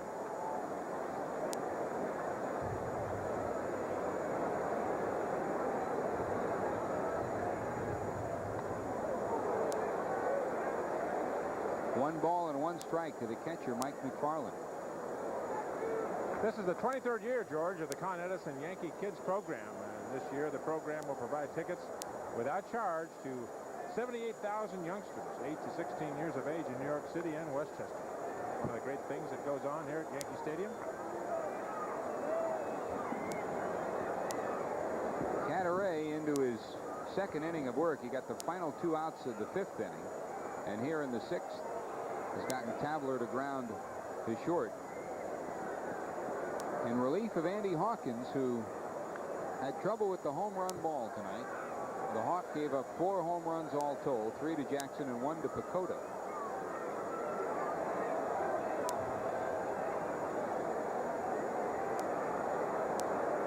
Cadaret, last time out, had an exceptional relief appearance. A lengthy one. Here's the 1-2 with 1 out. Way outside, 2-2. We were talking about mechanics before, George.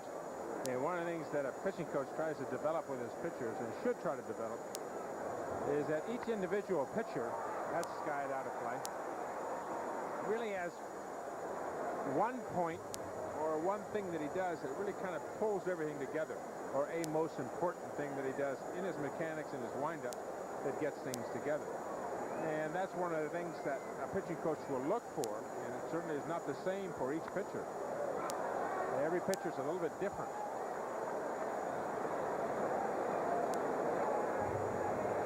A year like this certainly has to test the fiber of an Andy Hawkins. What a roller coaster from the bottom to the top, and then the roller coaster's on the way down right now. But he is the kind of individual that has the composure.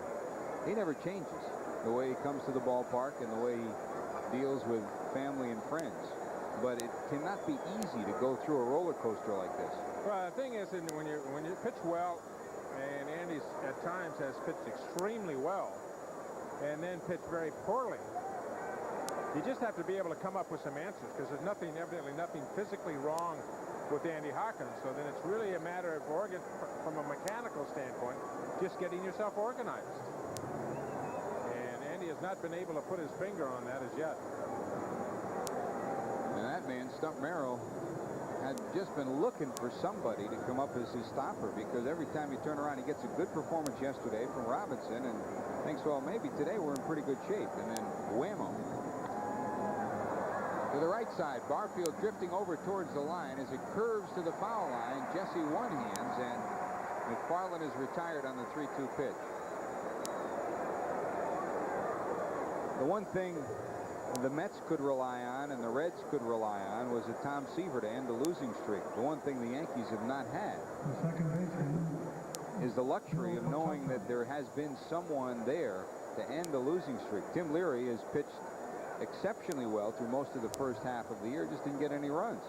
And now he's had his dry spell. Well, we talked about it, going all the way back to last year, George, about having a stopper, having the big guy, having an Oral Hershiser, or having a Nolan Ryan, or having a Roger Clemens, or a Dave Stewart, somebody of that nature who is going to be the flagship of your staff, of your pitching staff. And the Yankees really have not been able to come up with it. There was some hope, hopefully, this year that Pascual Perez would be able to do it. But he has gone down as far as the disabled list goes. And Timmy Leary would be a superb #2 starter on a staff. But for the last couple of years, the Yanks have had to do without that big guy in the solid every day, every 5th day in the rotation. And it takes its toll. It takes a toll on the bullpen. One of the things about having that kind of guy on the bullpen, the day before your #1 pitcher goes to the mound, you've got a luxury of going deep into your bullpen.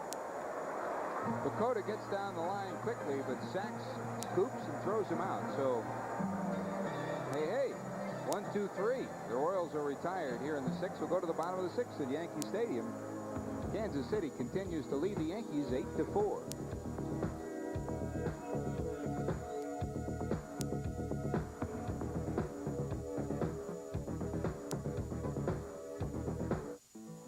You find it in promises, and you find it in plans, in the midst of laughter, and in silences shared.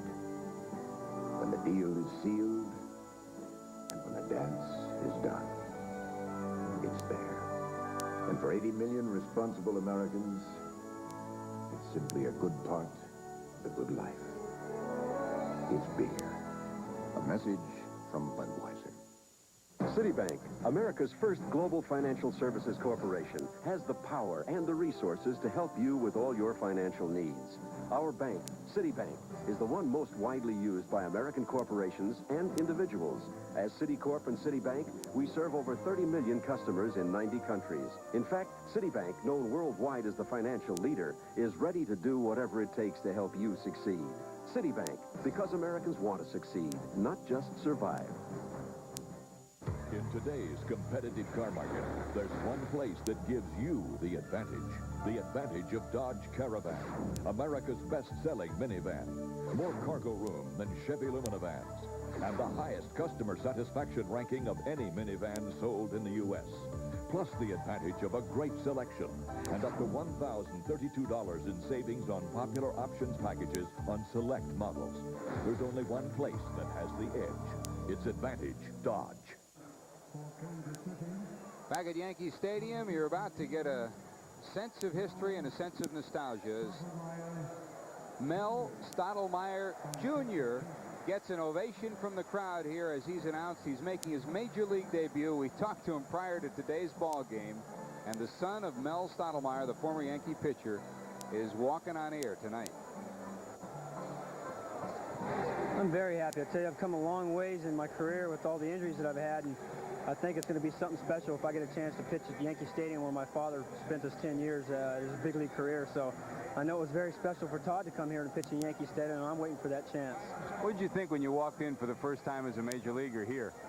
I tell you, it was an unbelievable feeling. I mean, the last month I've been thinking about it, and there's been rumors that you know, there might be a chance that I go up, but until actually they tell you that you're going to Yankee Stadium and that you're going to the big leagues, I tell you, I was shaking when they told me, and you know, I'm just very happy and fortunate to even be pitching today and still be playing professional ball. So hopefully I can take advantage of the situation and leave a good impression on them that they'll keep me here. You know, some goosebumps for that young man right now. His brother Todd, a pitcher with the Toronto Blue Jays, last year finally had his chance to pitch here, and Mel Jr. did mention he talked to his dad and his brother, and they both just wished him the best. And he mentioned coming back, Tom, he's had no less than 7 different operations. It's hard to believe, isn't it? Barfield to third. Yeah, at such a young age. And he mentioned it a couple times in that interview. You know, that's been a tough thing for the young right-hander to deal with. Amazing. 3 in the same family in the big leagues. 2 of them as pitchers and 1 as a coach. Mel, of course, the pitching coach for the New York Mets. 5 knee operations. Bragging right to Thanksgiving dinner, wouldn't it? Oh, yeah. One away as Ma steps in. Stottlemyre's had 5 knee operations, 2 operations on the shoulder, and he keeps coming back. He has been moved to relief. Was a starter when he first began pitching, and then little by little they decided that we'll just let him go as long as he can, as far as he can, and this is a testimony tonight to his genes, his family, and that young man's hard work. Hard work and the fortitude that they had to have. Holy mackerel.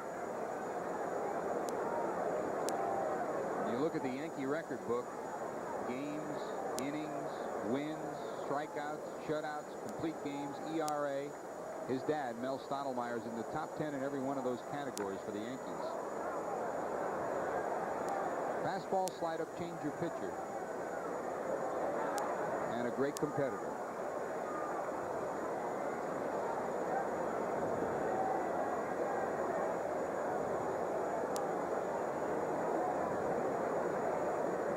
Kevin Moss tonight singled in the second inning to knock in the Yankees' first run, then struck out in the fourth, both against Storm Davis.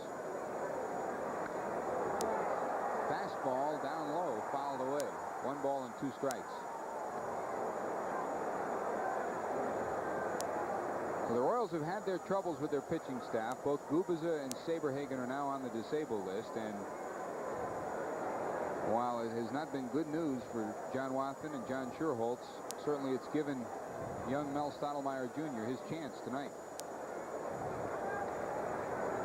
He was talking before the game of memories of the days when he'd be out shagging flies as a 9 or 10-year-old at Yankee Stadium. He said, this is the first time I've ever been on this field, and it wasn't like noon or 1 o'clock when it was about 5 o'clock. 2-2 pitch.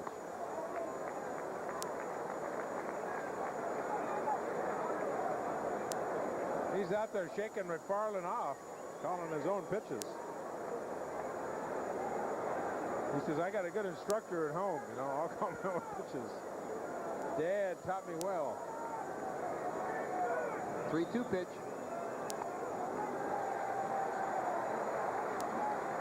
Ball 4, and the first walk issued by Stottlemyre, and that'll bring up Espinosa as the third baseman Seitzer comes over and talks with him.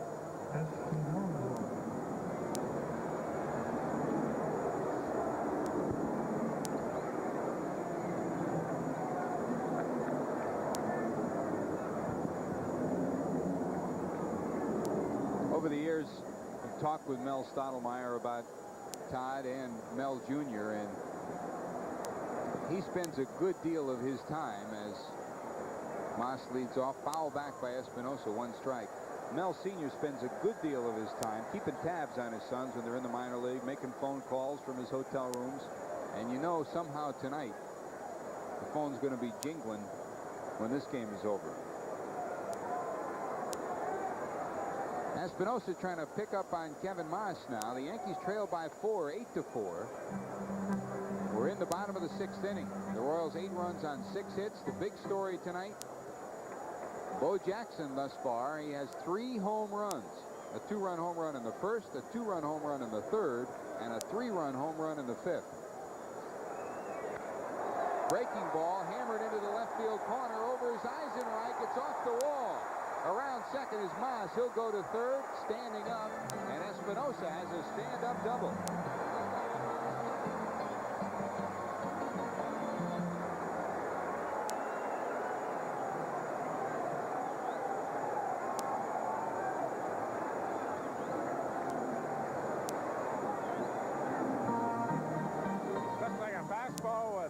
On it, maybe a changeup left in the inside part of the plate, and Espinosa just turned on it for his 7th double of the season.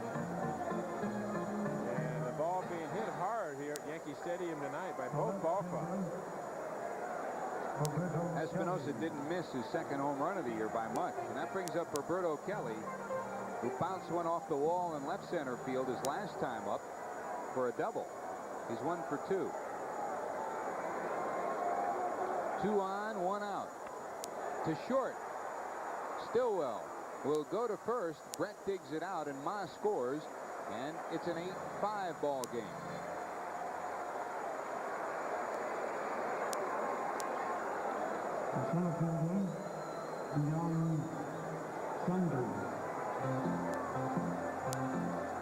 Kevin Moss, the left-hand hitter, obviously giving Don Mattingly an idea of what Mel Stottlemyre Jr. threw him.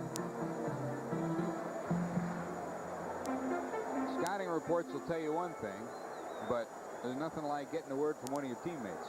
And you know that's got to make Moss feel pretty good about giving Don Mattingly an eye on a pitcher.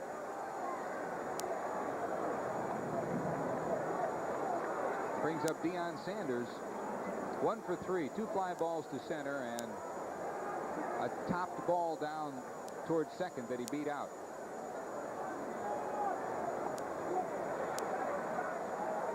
2 balls, no strikes.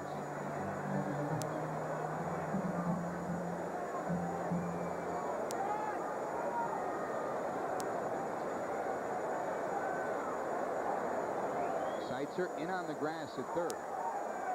And again, we'll remind you that Stump Merrill's coming out to talk to home plate umpire Durwood Merrill.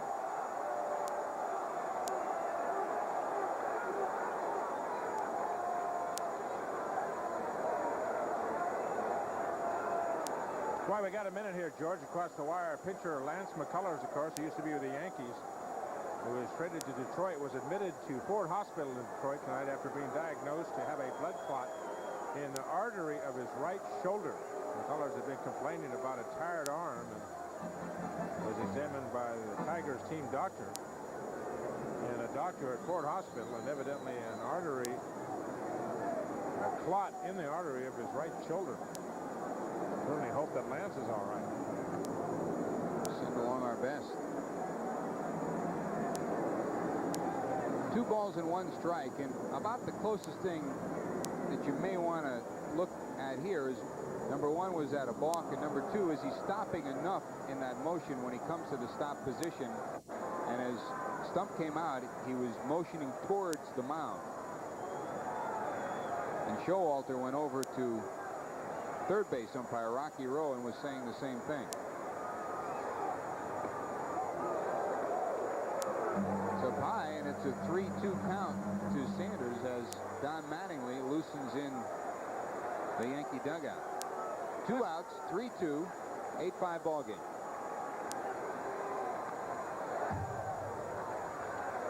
Espinosa jumping around at third base. Doug Showalter knows that Mel Stottlemyre Jr. has got to be a little bit nervous here, his first time in the major leagues, especially at Yankee Stadium, and trying to get the balk call. To center field, over is Jackson. It's by him. 1 run scores. This could be 4 for Sanders. Look at him move. Sanders around third. Showalter's going to send him in. Here's the throw to the plate. He scores! Yes!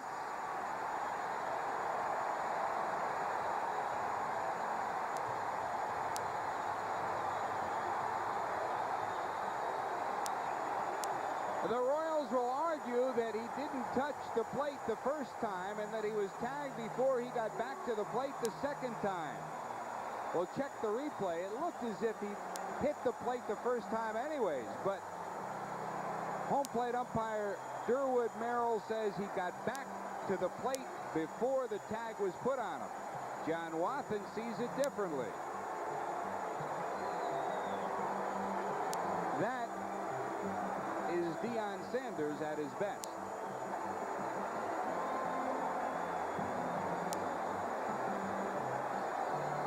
I tell you, you got to give the Royals credit because Jackson made the dive for the ball, and they played this about as well as you could play it. The relay, and Jackson fell right on his rib cage, trying to straighten himself out. Another look, Tom. Jackson thought he could cut the ball off, simply could not get there. Sanders getting a go from Showalter. In fact, did not touch home plate the first time by. McFarland blocked him. He went right over the top of the plate, never touched home plate. And backed up beautifully by Stottlemyre. And the ball came loose from McFarland. And Sanders got in. He was out if McFarland had been able to hold on to the ball, but he dropped it. This is Sanders full speed coming around second. A slight hesitation at third. And the go sign from Showalter. And you can see that he never touched home plate. And just did get the hand in there. It's a 1-run ball game. Another look from behind the plate.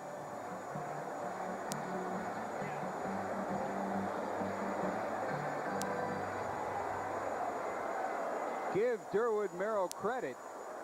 He waited to make the call. Watch here. You'll see a good look at the ball squirting away at home. McFarland never has the ball. Now he does, but by then he's already touched the plate, and Jackson still holding his side after diving for that ball, may be coming out of the ball game. He's coming to the bench, and Willie Wilson will come out. Another look, and you'll see how he hits on the turf at Yankee Stadium. It looked like he hurt his left elbow, maybe his left hip. He'll leave the game. He was very disgusted. He kicked his glove, drop kicked it as he was coming off, and it looks like a left elbow. So he will miss a chance at possibility of a 4th home run. And Willie Wilson's going to go to center field. Maybe his back, Mickey Cobb, trying to hold on to him. No, he has hurt something. Maybe a left shoulder. Shoulder could be too. You're right. Something's hurting somewhere.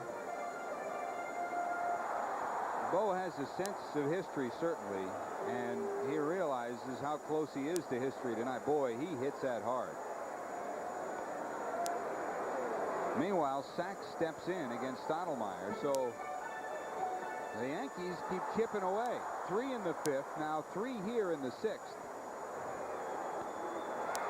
And Sachs hits it to right center field. Over is Willie Wilson, calling everybody off. And the Yankees are retired, but not before Deion Sanders inside the park. Electricity brings the Yankee fans to their feet, and the Yankees back in the ball game. On the Toyota scoreboard, the score at the end of 6, the Royals 8, the Yankees 7.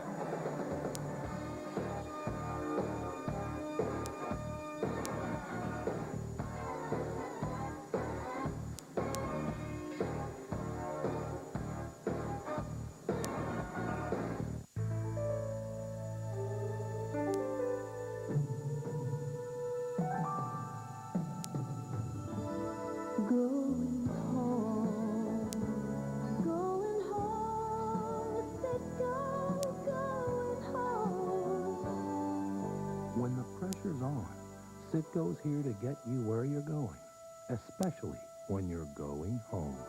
Going home. Everybody knows that milk's for babies. Charming, disarming, whatever they do. Wouldn't you know it, baby? Milk's for you. Soft baby skin, strong baby bones, a bright baby smile, blue gray knuckle tone. Wouldn't you know it, baby?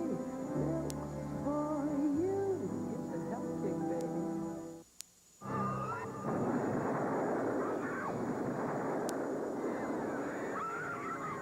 He's got you hooked.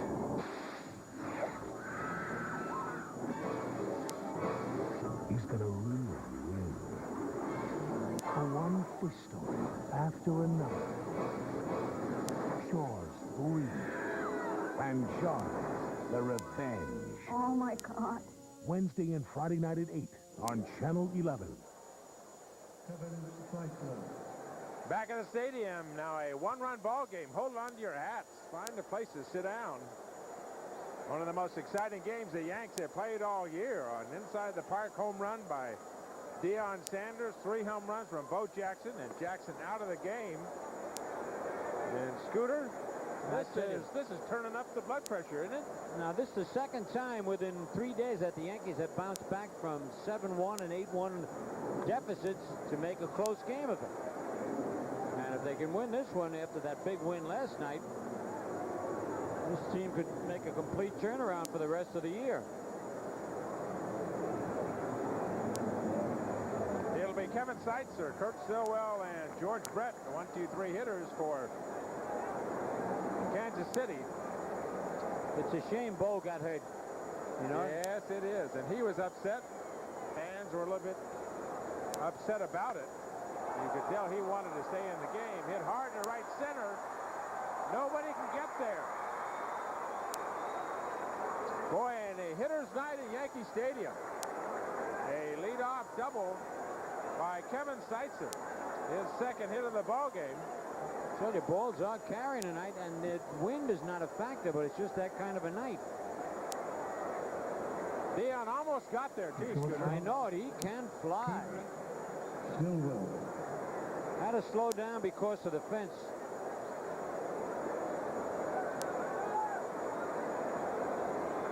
been doing some running, hasn't he? He's going to be a tired young man. Huffing and a puffing. Kurt Stillwell. Time call at home plate. Stillwell is 0 for 3, was robbed of a base hit by Leyritz in his third by a line drive.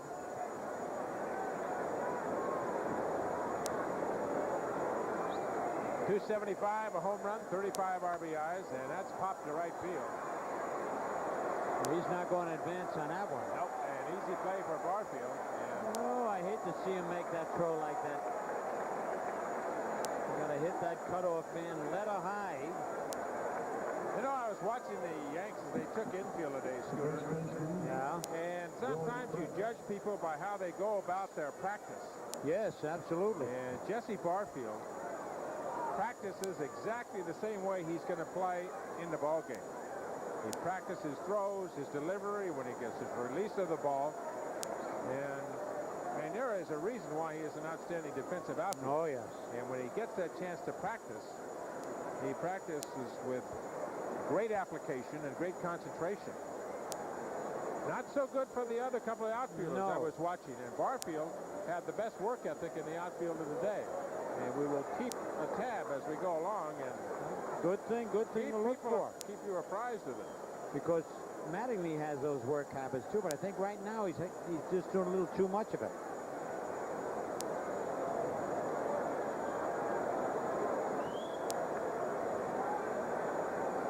George Brett is 1 for 1.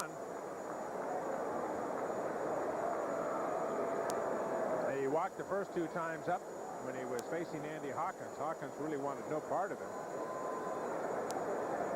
And then had a double in the 5th inning. And scored 3 runs. 8-7 Royals, and we're on the top of the 7th inning.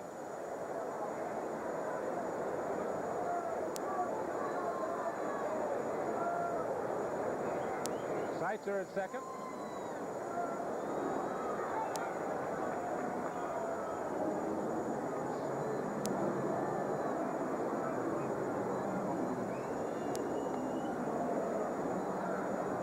Up and away, and it's 3-0. Catteray came into the game in the 5th inning after Bo Jackson's 3rd home run.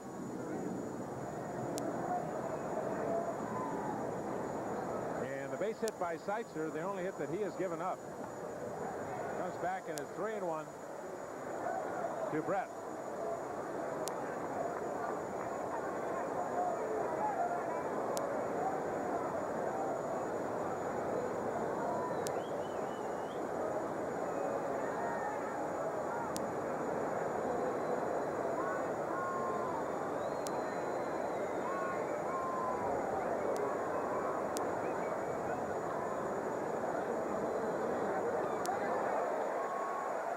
Slider on 3-1. Brett was looking fastball. And he got the breaking ball 3-1 and swung right through it. Willie Wilson on deck will come to the plate after Brett for his first time at bat. He went in defensively after Bo Jackson hurt himself in the outfield last inning. 3-2 to Brett. And that's fouled into the stands.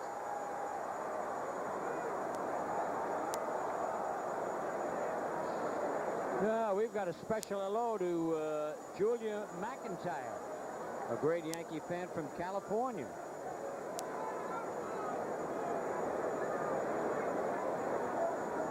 Is he here at the game tonight?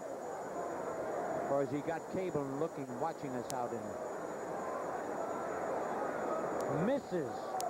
Julia McIntyre from Fresno, California. I don't blame him.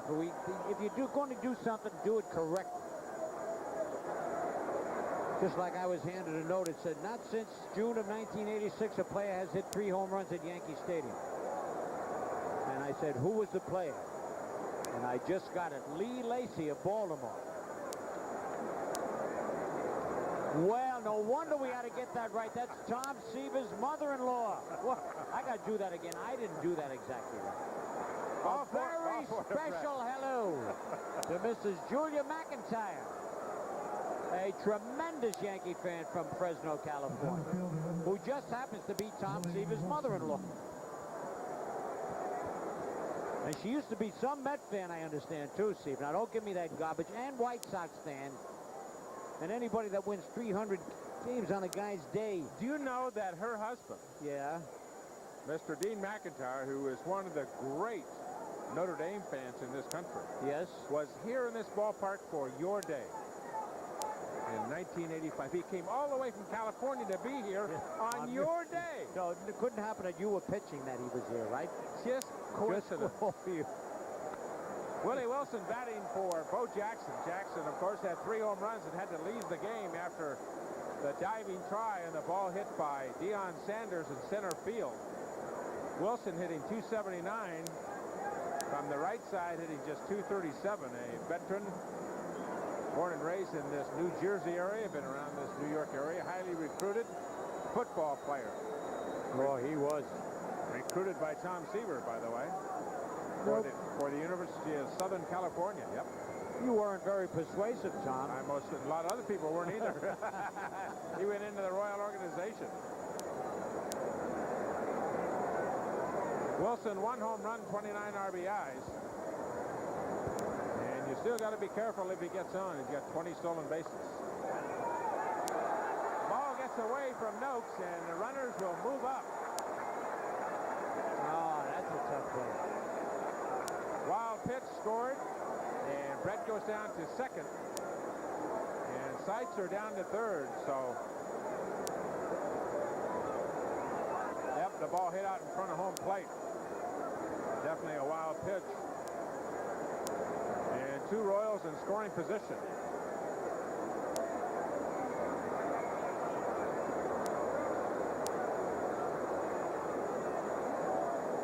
Alan Mills in the Yankee bullpen.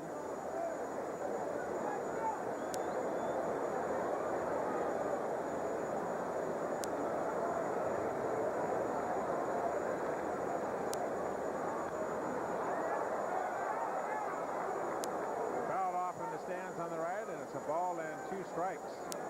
Kansas City with a record of 39 and 48. They're last in this American League West. 16 and a half games behind Oakland. And it's just hard to believe they were going to be a contender when this season started. Inside, and it's 2-2. The White Sox hang in there. They're still just 2 games behind the Oakland Athletics. You look at the Kansas City Royal Ball Club. They're second in the American League in hitting. They're 4th in runs scored, 6th in earned run average. And you wonder how they can be last. That's going to be a base hit. And scored 2 runs. They'll never get George Brett. A ball not hit that well. So Willie Wilson with 2 RBIs. Well, I said it at the 4th spot. Has driven in 9 of the 10 runs tonight. He took the words right out of the mouth. Unbelievable, isn't it? Bo Jackson, it was a shame to see him out of the game. I mean, I would rather see him hit 5 home runs than a record. Jackson had 7 RBIs, and now Wilson with 2 RBIs. And it's a 10-7 ball game.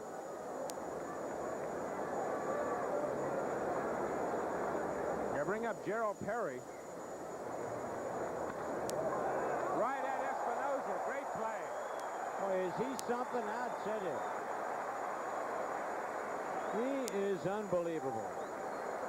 Well, I tell you, the Yanks, they better say a prayer that Gerald Perry's in the lineup. He's 0 for 4 now. And they got somebody out there they can get out. Here, Espinosa robs him of a base hit right on the nose. And good base running by Willie Wilson at first base. Yeah, could easily have been double there. Yep, going back on the line drive. And that'll bring up Jim Eisenreich with 2 outs. Holy cow. Another fine defensive play. Don Mattingly this time and takes a base hit away from Eisenreich. But the Royals come up with a couple of more runs. We go to the bottom of the 7th here at the stadium. It's 10-7 Royals. Mattingly, Noakes, and Leyritz for the Yankees. We're now going to pause for station identification.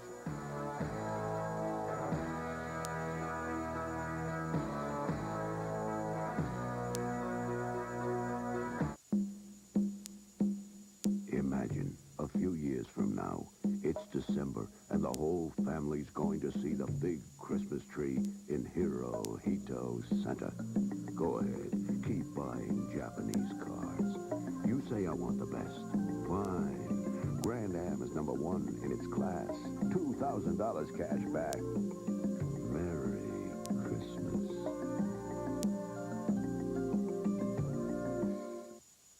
The Yankees take on the Twins Thursday at 8 on Channel 11.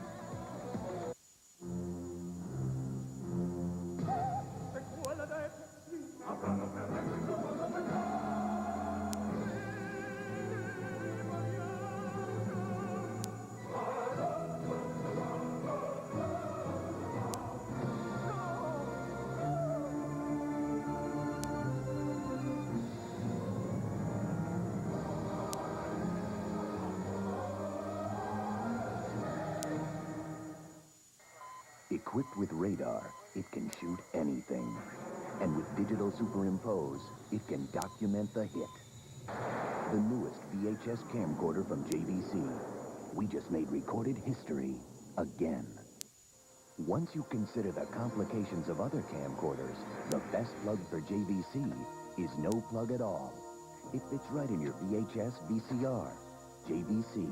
We just made recorded history again. Not in one game, did he? Oh, I'm sorry. I'm talking to the airwaves.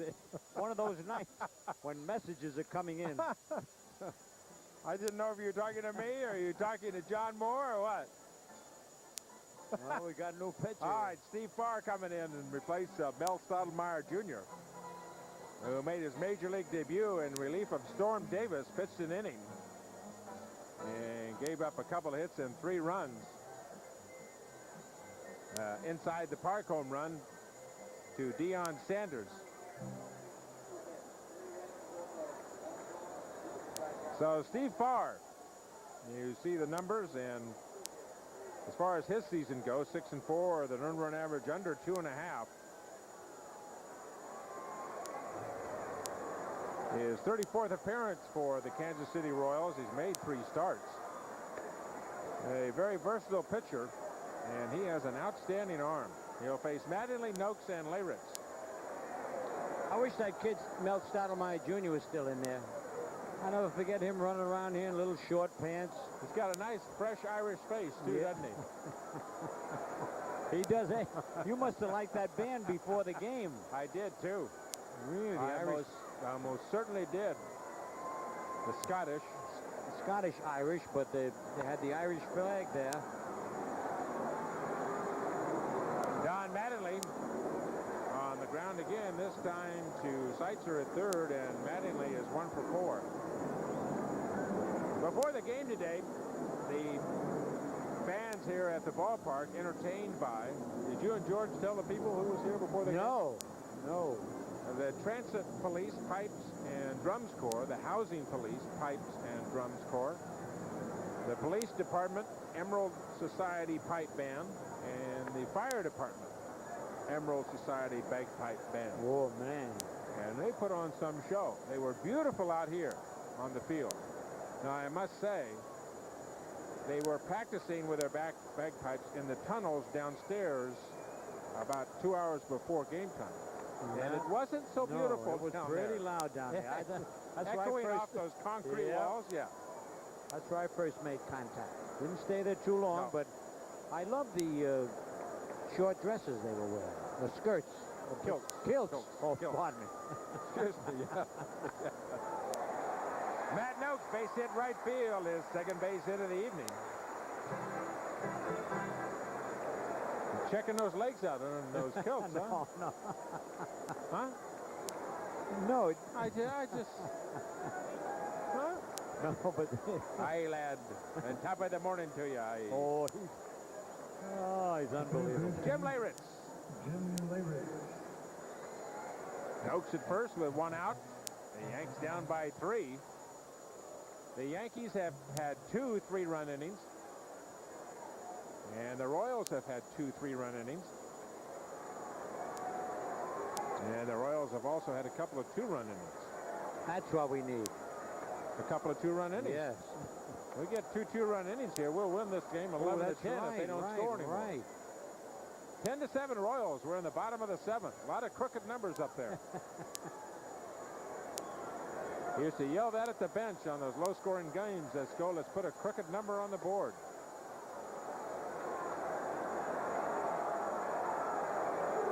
You made my mother-in-law's evening, by the way.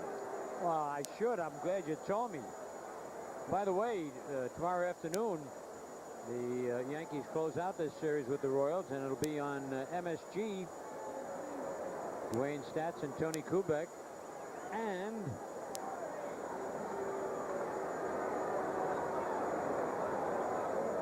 Al Troutwig, who does a great job. You know why I'm laughing? Because he always comes up with something new, something unusual.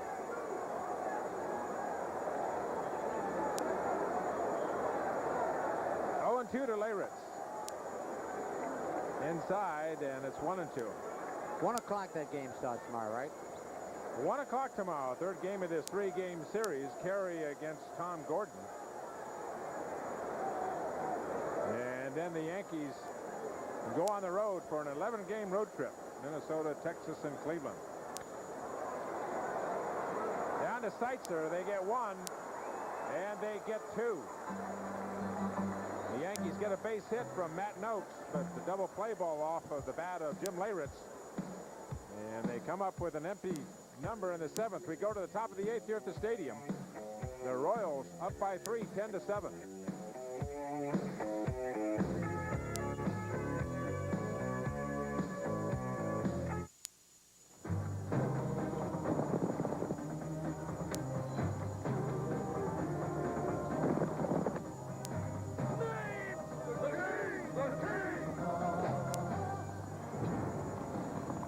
I say, put on some steaks and get the Queen a Bud Light. Bud Light's clean, fresh taste won't fill you up, never lets you down. Henry, they're Pop-Tarts. Everything else is just a light. And then I came back to AT&T, and you would think that these other guys would give you a break. But no, first thing is don't you want instant credit? Great service? What I want is instant credit from an operator when I dial a wrong number. Well, don't you want big savings? Was I absent the day they gave out the big savings? Because I never saw them. Then he says, you'll save if you sign up now. Right. And I said, will you put that in writing? And he says, what? Don't get pressured. Get the facts. Still not AT&T, I tell her. Well, there it is tomorrow, and a lot of new young faces on the Yankees will face the Kansas City Royals. Kevin Moss, Jim Leyritz, Deion Sanders. And all kids 14 and younger at tomorrow's game receive a Yankee Visor compliments of Looney Tunes. In addition, prior to the game, Bugs Bunny and his friends from Looney Tunes will present a 7-minute show. Tickets on sale at the stadium and through Ticketmaster. Don't miss the Yankees and the Royals and Looney Tunes Yankee Visor Day. Tomorrow afternoon at 1. Tickets on sale right now.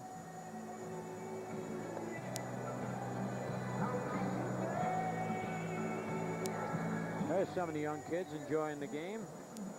Now pitching for the Yankees. Look how demure that young lady is in that There's youngster. Scooter. They got Scooter on the board out there in center field. Look at that. Where? There he is. Oh, that's live. Well, you get me can't waving. hide. What are you gonna do? I was waving to him out well, there. Good. Say hi. That's great. Oh, there he is. Up. Nice going. There is Tom Seaver. Anthony behind me. And look at Dave over there. Oh, David. Little baby David. That's right. Got your slingshot there, David? I tell you what, if we didn't have Anthony and David up here, this business here would be tougher in Chinese arithmetic. Certainly would. I don't know what Chinese arithmetic is, but...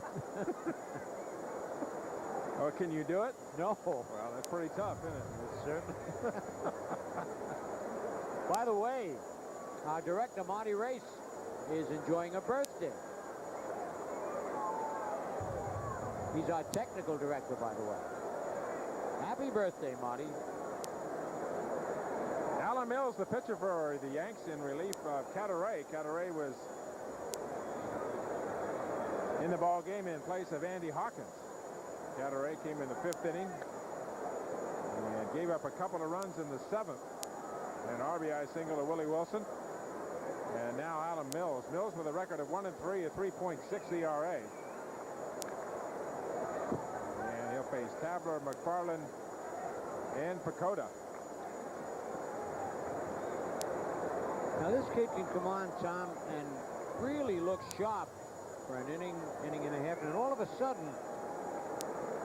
I don't know, you being well, you're right. No, you're exactly right. I don't know whether it's concentration Great or stuff. what. Yeah. It's a little bit of learning the trade. Experience, huh? Maintaining one's composure. That sky to right field. Tabler just missed it. He was lucky. Got away with a pitch there. And, yep, 1 out in the 8th. Mills took the loss last Sunday. He faced 6 batters and gave up a couple of singles, a double, and a walk. And was charged with 4 earned runs. There's some scores from the American League. A final in the Cleveland game. Baltimore 4-1 over Texas. 1-0 Red Sox in Minnesota. 2 heavy-hitting ball clubs there and a 1-run ball game. Chicago 4, Detroit 3. The White Sox have trouble with the Tigers. But they're leading them tonight. Listen, speaking of Texas, and we go down there pretty soon, it'd be great if Nolan Ryan would be gunning for number 300 while we're there, and you're there. He won 298 the other day and is scheduled to pitch one more time before we get there. Mike McFarland a single, and he has his first base hit of the ball game. Second baseman, Bill Picasso.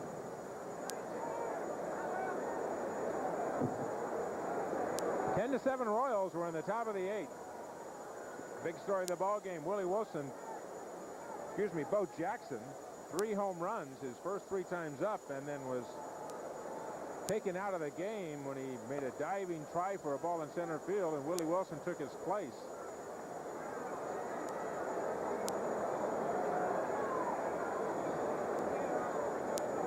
Nine RBIs in the number 4 spot. Unbelievable.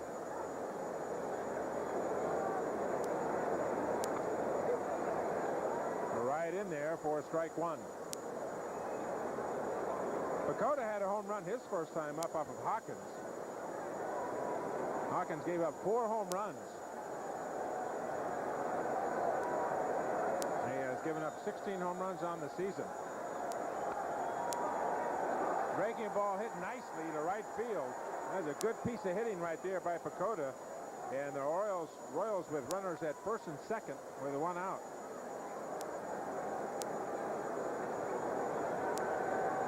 Yeah, he takes this curveball, slices it between first and second. Barfield thought he had a shot, but he fired it straight down in the ground. They would not have gotten him. That throw from Barfield looks like my golf game, by the way. That's the way I hit him, especially off the tee, Scooter, just like that. No. Oh, I told you, I saw you. I woke up several mornings at ungodly hours, 3:30 in the morning, and there's Seaver on, was it Legends of the Game? You told me you did that sports a while. legends. Greatest oh, sports. A long time ago. Yeah, those are the things that they put on at 4 o'clock in the morning now. It was good, though. You had Arnold Palmer on one day. That was a fun experience. Did those in California. I brought my father down. Yeah, he was quite a golfer. Yep. Walker Cupper. Walker Cupper, 1932. So he enjoyed spending the day with Arnold Palmer, and Palmer telling about his life in golf. Kevin Seitzer, a single and a double on the day, scored a couple of runs. How do you play your dad? I can't beat him. No? My father's 78 years old. I can't beat him. Does he shoot his age once in a while? Not quite. Pretty close. Yeah, he shoots in the low 80s when he's playing well. He'll shoot 81, 82.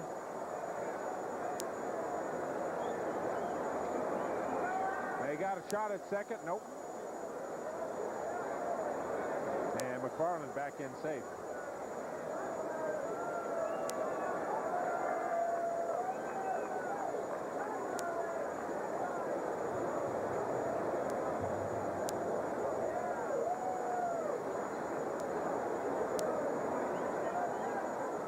Two balls, 2 strikes to Seitzer. 4 home runs, 24 RBIs. Bo Jackson came in with 50 RBIs on the day. He now has 57.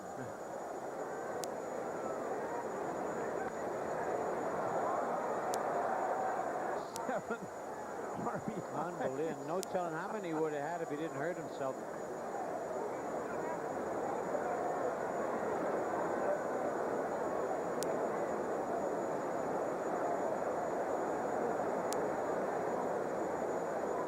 Holy cow, is that something? What'd your old teammates do, Seaver?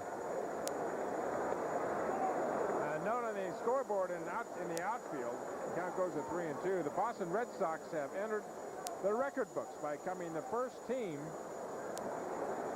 to hit into 2 triple plays in one game. Wow, now that's hard to do. Man. Now that is not easy. And it's a shame the way they're going, too. They've dropped out of first place. The runners are going. And on 3-2, they'll stay out of the double play. Good hustle by Seitzer going down the line. And the runners move up. McFarland to second and McFarland to third and Pacoda to second. And Kurt Stillwell will be the hitter.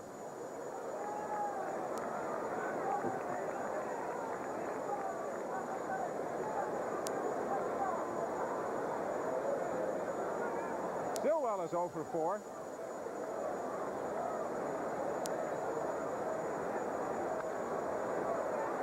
Right to Espinosa, and Mills will get out of it. 6-3, and good job by Alan Mills. A goose egg for the Royals here in the top of the 8th. We go to the bottom of the 8th at the stadium. The Kansas City Royals 10 and the Yankees 7.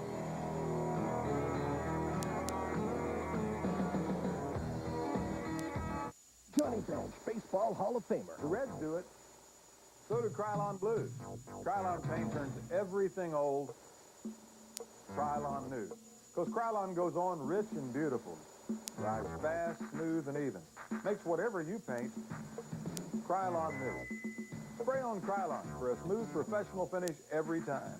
With no runs, no drips, no errors. Now that's Krylon new. Krylon. The Italians lust for anything American. So in cars, Tonio Liguori prefers an American one. And of all the ways to a woman's heart, he chooses the American way. Cool, clean, Old Spice. #1 in America. #1 in the world. Only one shave cream in the world helps give a shave so close, with a scent so clean. Old Spice. Midas has been in the muffler business for 34 years. So when the other guys say they're just like us, we understand. What else can they say? Can they say they've installed over 100 million mufflers, both domestic and foreign? Can they say that they engineer and build their own mufflers for quality? Can they say that their guarantee is good in over 1,700 Midas shops? But we can say that. That's why we can say this. Nobody beats Midas. Nobody. Let's pause 10 seconds along the Yankee Baseball Network for station identification.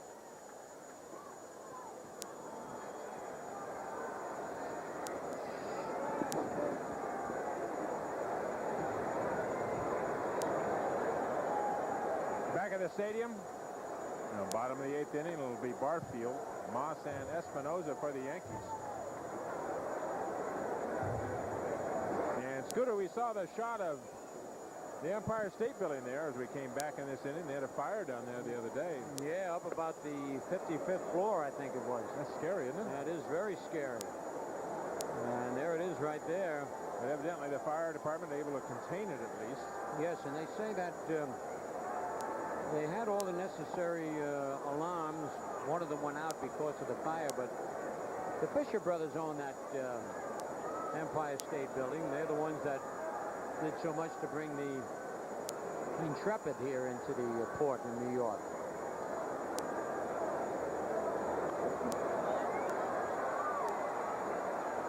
Two and two to Barfield.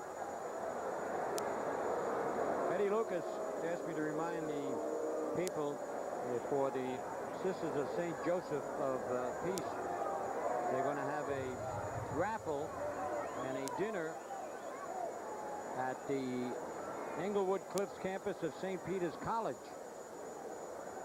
Dinner, sports celebrity show. Barfield strikes out for the first out here in the 8th.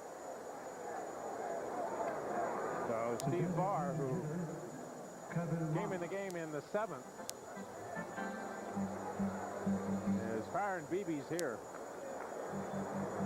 He had a good outing against the Yankees out in Kansas City as well.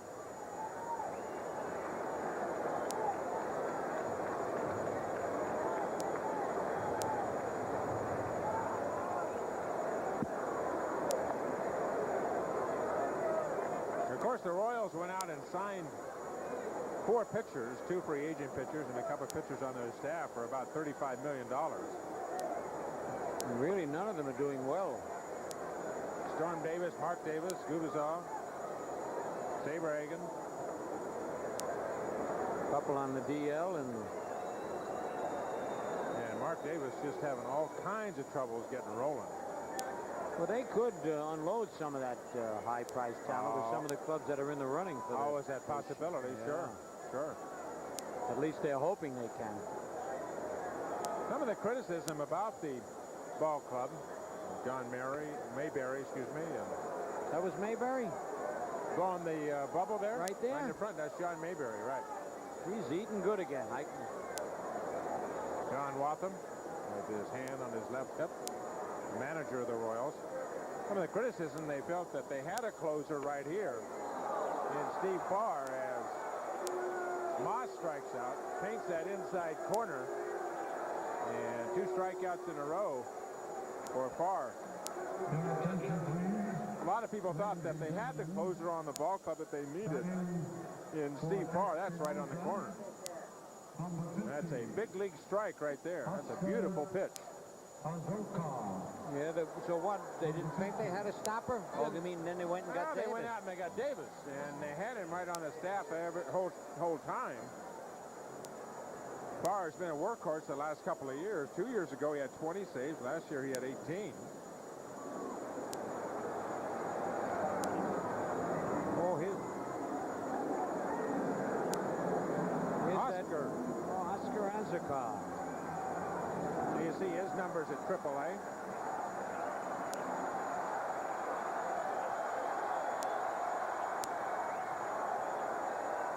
The word on Bo Jackson was that he was taken to the hospital for x-rays of his left shoulder. And if we get word of that before the game ends, we will pass it along to you.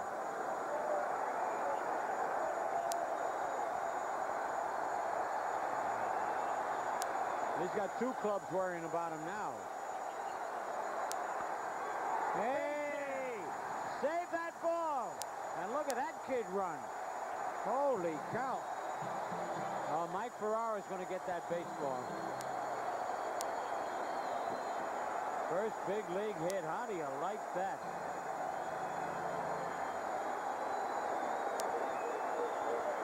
For Azakar, his major league debut, his first at-bat in the big leagues. And the word on this kid is that he can hit in a good-looking swing, Scooter. That was a dandy. Ball away, and he just went right with it. And he can fly, too. One little slip-up, and he'd been at second. What a moment, huh? Unbelievable. Here, bring up Roberto Kelly. Kelly is 1 for 3. Got his 27th RBI in the 6th inning. On an infield grounder to shortstop. And just missed his 5th home run of the year in the 5th inning. A ball that looked like Jim Eisenreich in left field should have had, but it went for a double. Azakar at first, talking to George Brett down there. A man that has 1 hit, talking to a fella that has over 2,600. So there's 2,600 plus, and plus 1 more there now.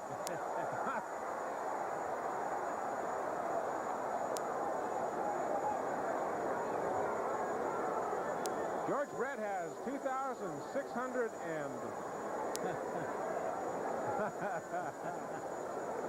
611 hits. 2610. So Oscar Azocar is only 2,610 behind him. Ouch. Oh, man.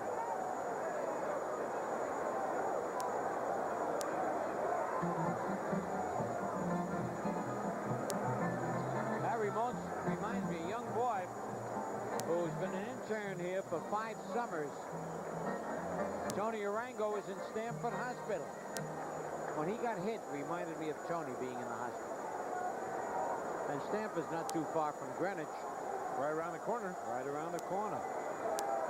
Well, get well, Tony. That's back into the seats.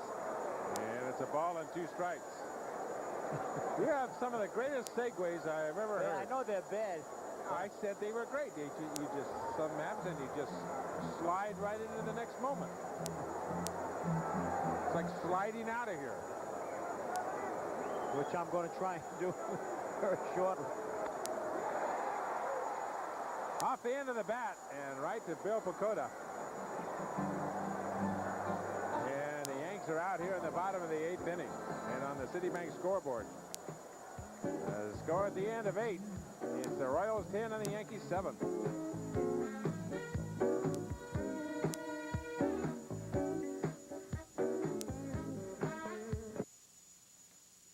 Hi. Take your feet off the table. Now, here's your bag of Eagle potato chips. Here's my bag of Eagle potato chips. Now, we're going to open them. Not like an animal. Watch me. I open it easily. I remove one chip. Now, I taste it. Mmm. Mmm. The quintessence of taste and crunchiness. Go ahead.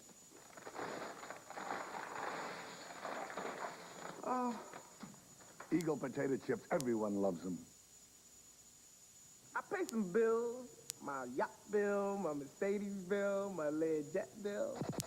I'd give it all to my boyfriend and then marry him for his money. I'd be chauffeured around in a stretch pickup truck.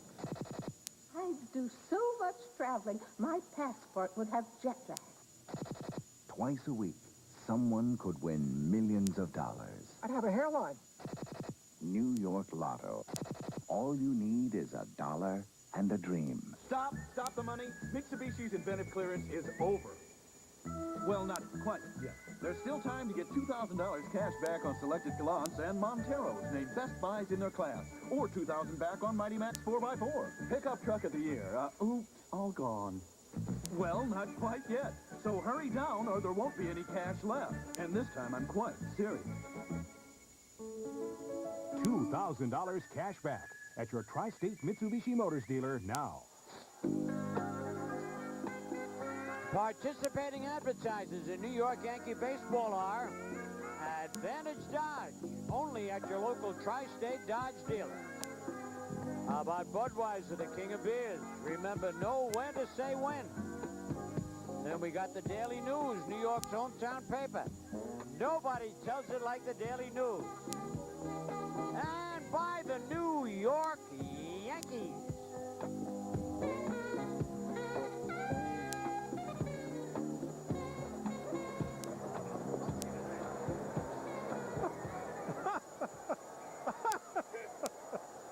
Oh, that was Emmy time right there. That was a thing of beauty. You get that stretch shine, you know. Oh, yes. Stretch him out, baby. Sign, not shine. Stretch. I know what you mean. Okay. George Brett, Willie Wilson, and Gerald Perry here for the Royals in the top of the 9th. We lost our hat in right field. And Jesse Barfield retrieving it, giving it back to the fan. Brett. I mean, this must one be for tough one. for 2 stars like Brett with only 3 homers and Mattingly with only 5 at this stage of the year. Brett is 1 for 1 tonight. 3 home runs on the year. And Bo Jackson has 3 tonight. That's something. Did you ever hit 3 home runs in one No. game? Look, what does that thing on his arm do? You know, they didn't have that when I was playing. Base hit right field. And the Royals with their leadoff batter on here in the 9th inning.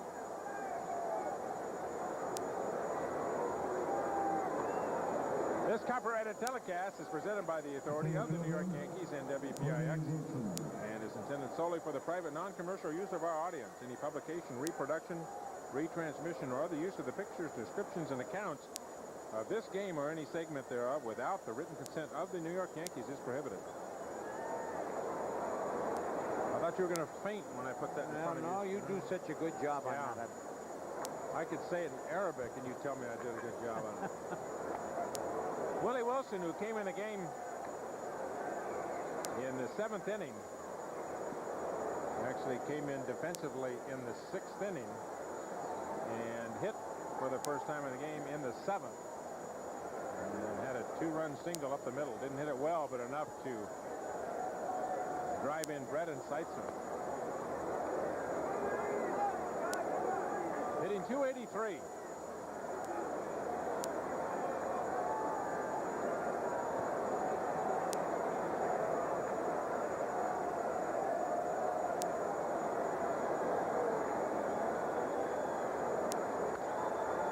Hit right field.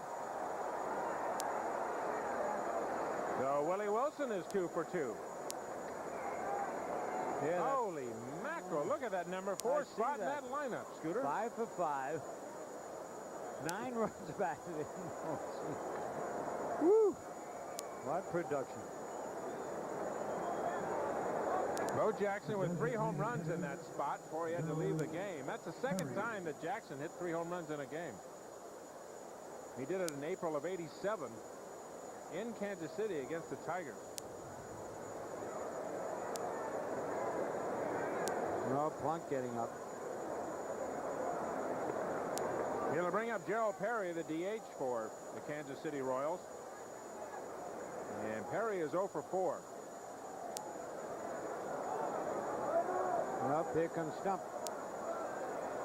You know, only 3 men in the American League have hit 4 home runs in a game.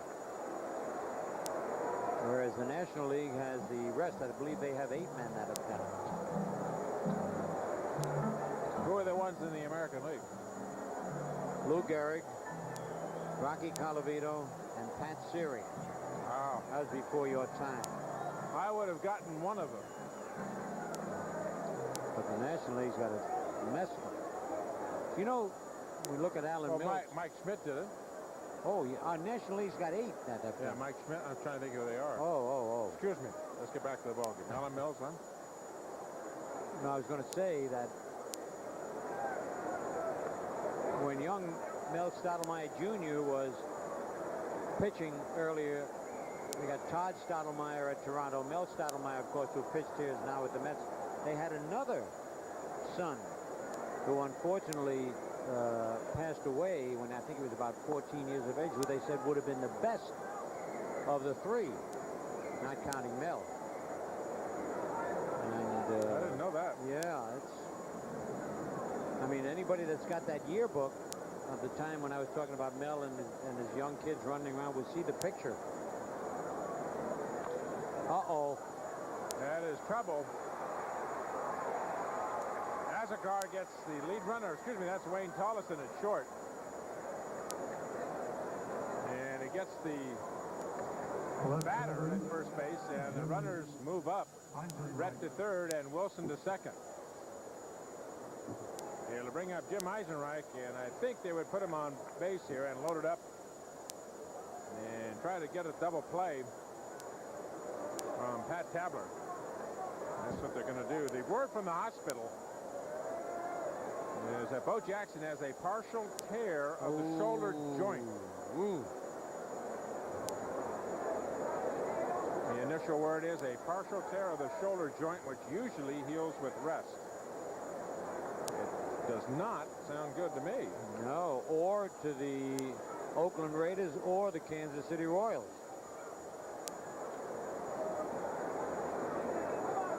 So Eisenreich goes to first with the intentional base on balls. And with one out, the bases loaded for Pat Tabler. And this is his specialty. He thrives on bases loaded situations.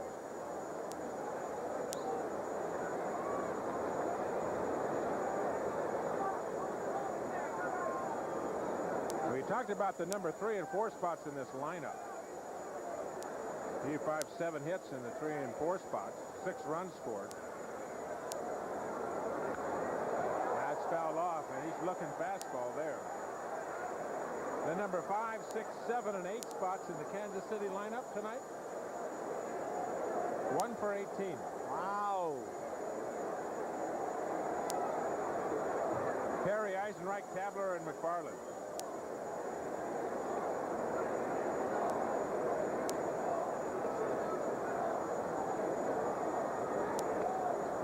Tabler is 0 for 4. 1 home run, 12 RBIs.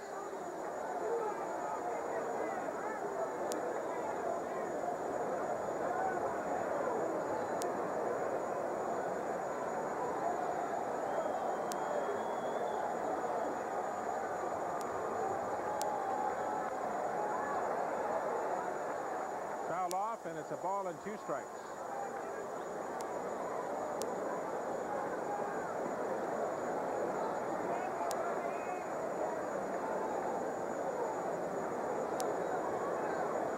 Tabler owns a career batting average of over 500, 38 for 75 with a couple of home runs and 93 RBIs when hitting with the bases loaded.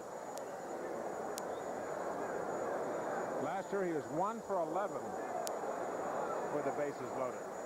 Well, that ball was a 55-footer. Yeah, do you believe that? Holy cow. Career-wise, he's over 500. Last year was 1 for 11. The pitch by Mills. Wow. A 55, maybe a 52-foot curveball. And a good play by Noakes to keep that out in front of him, or else Brett would have scored from third base. The Yanks down by 3 runs, 10-7. And the Royals looking to put more on the board.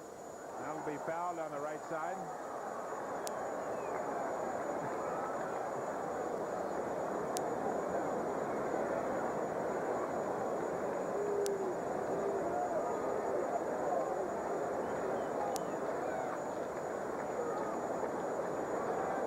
Beautiful shot of the infield here at Yankee Stadium. The lawn.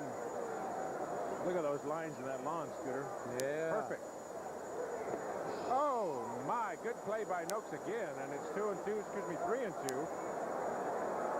The bases loaded and 1 out. And they're going to be running. I don't know how he caught this with the glove. Look at that. 3 and 2, 1 out.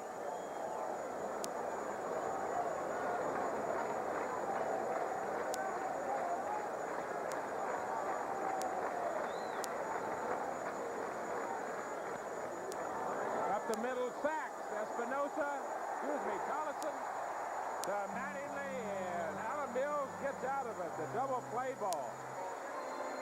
A little help here for your friends, and another double play turned by the Yankee infield. We go to the bottom of the 9th here at Yankee Stadium. The Yanks need 3 to tie. It's the Royals 10 and the Yankees 7.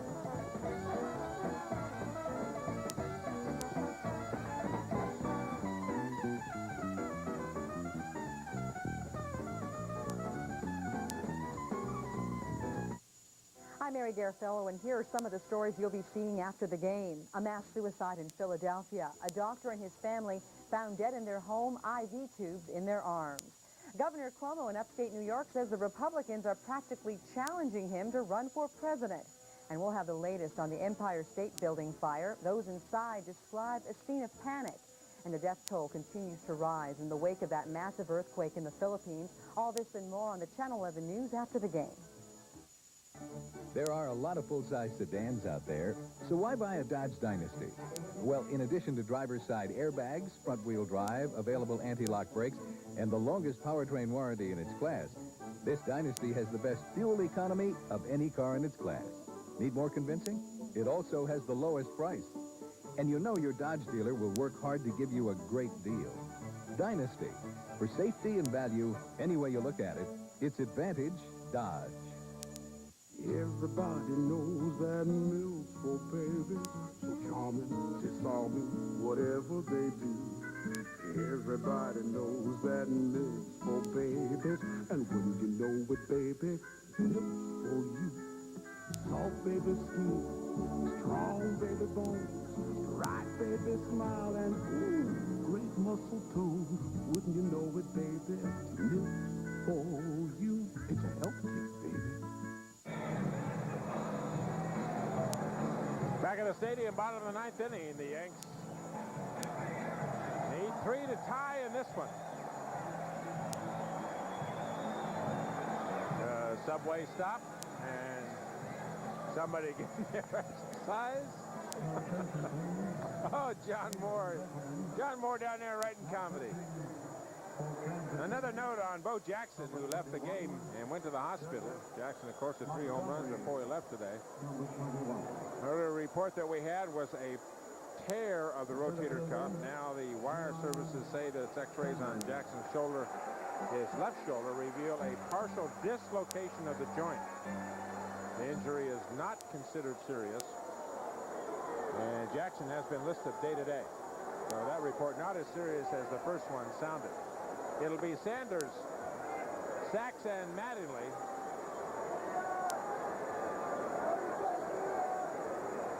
Against Jeff Montgomery. And Sanders hit on the ankle with a breaking ball.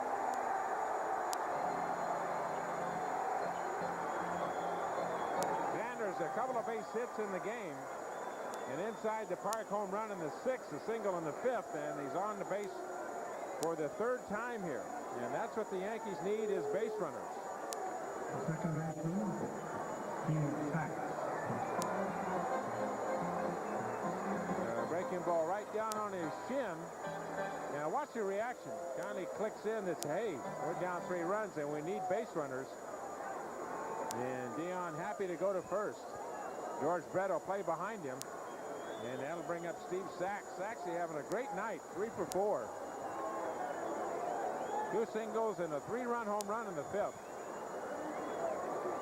Each ball club with 12 hits. The Royals 10 runs. And the Yankees 7. Call a strike by first base umpire Don Denkinger. And it's 0-2.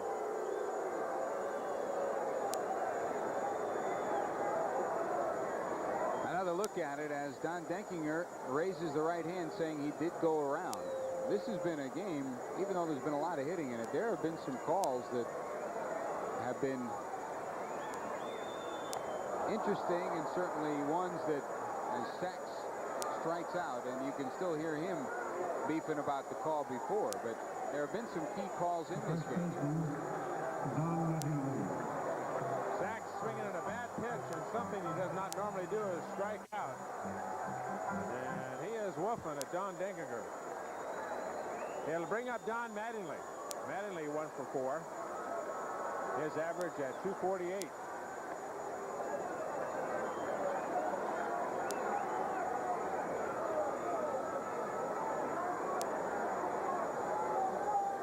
Mattingly 1 for 4 tonight and was 0 for 4 last night. Right in there for strike 1. Montgomery, a 4-2 record, and run average under 2.5.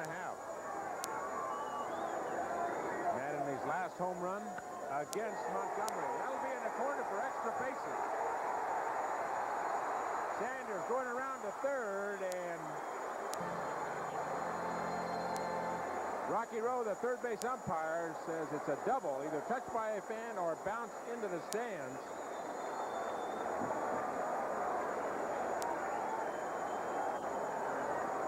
So the Yanks will have runners at second and third. Mattingly with his 13th double of the year. And this ball may have been out of the strike zone, but Mattingly just sticks the bat on it, punches it down the left field line, and a fan in that corner got a hand on it. You can see Deion Sanders was motoring and just The play dead. He never even touches third base. And by the way, you can tell there is a bit of a limp on that left foot where he was hit by the ball. So the tying run comes to the plate in the person of Matt Noakes. Yanks down by 3 and 1 out. And Noakes 2 for 4. That's Mattingly's 20th multi-hit game this year. And he had 53 last year.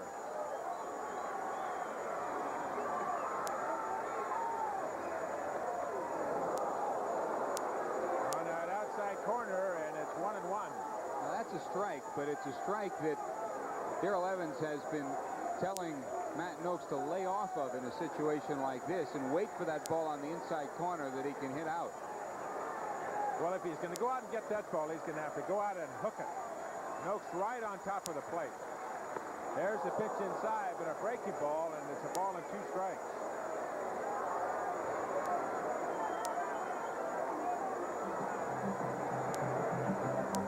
The slider inside, that's a good big league pitch right there. Montgomery has probably, if not the best, is one of the top 2 or 3 slider curveball combo pitchers. He makes them look almost exactly the same, and certainly they react differently.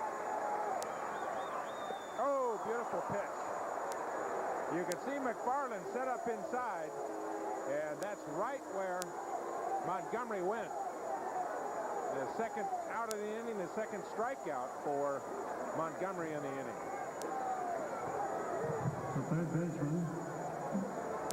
There's nothing in that whole sequence of pitches for him to hit, George, at all. Kept everything out of the middle of the plate. Good job of pitch selection and a good job of pitching by Montgomery. So it'll be up to Jim Leyritz. Kurt Stillwell reminding the outfielder to throw the ball to second base. Time called by Durwood Merrill.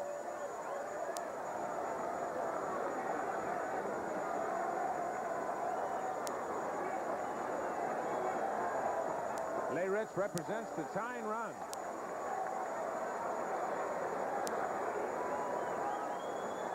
He is over 2 tonight. He bounced into a double play his last time up and walked his first 2 times to the plate. Outside, and it's 2 balls and no strike. And Jesse Barfield on deck.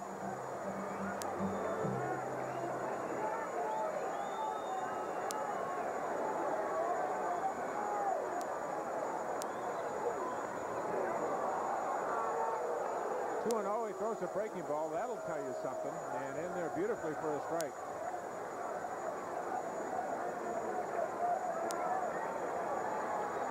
That's a sharp-looking slider, George, right there.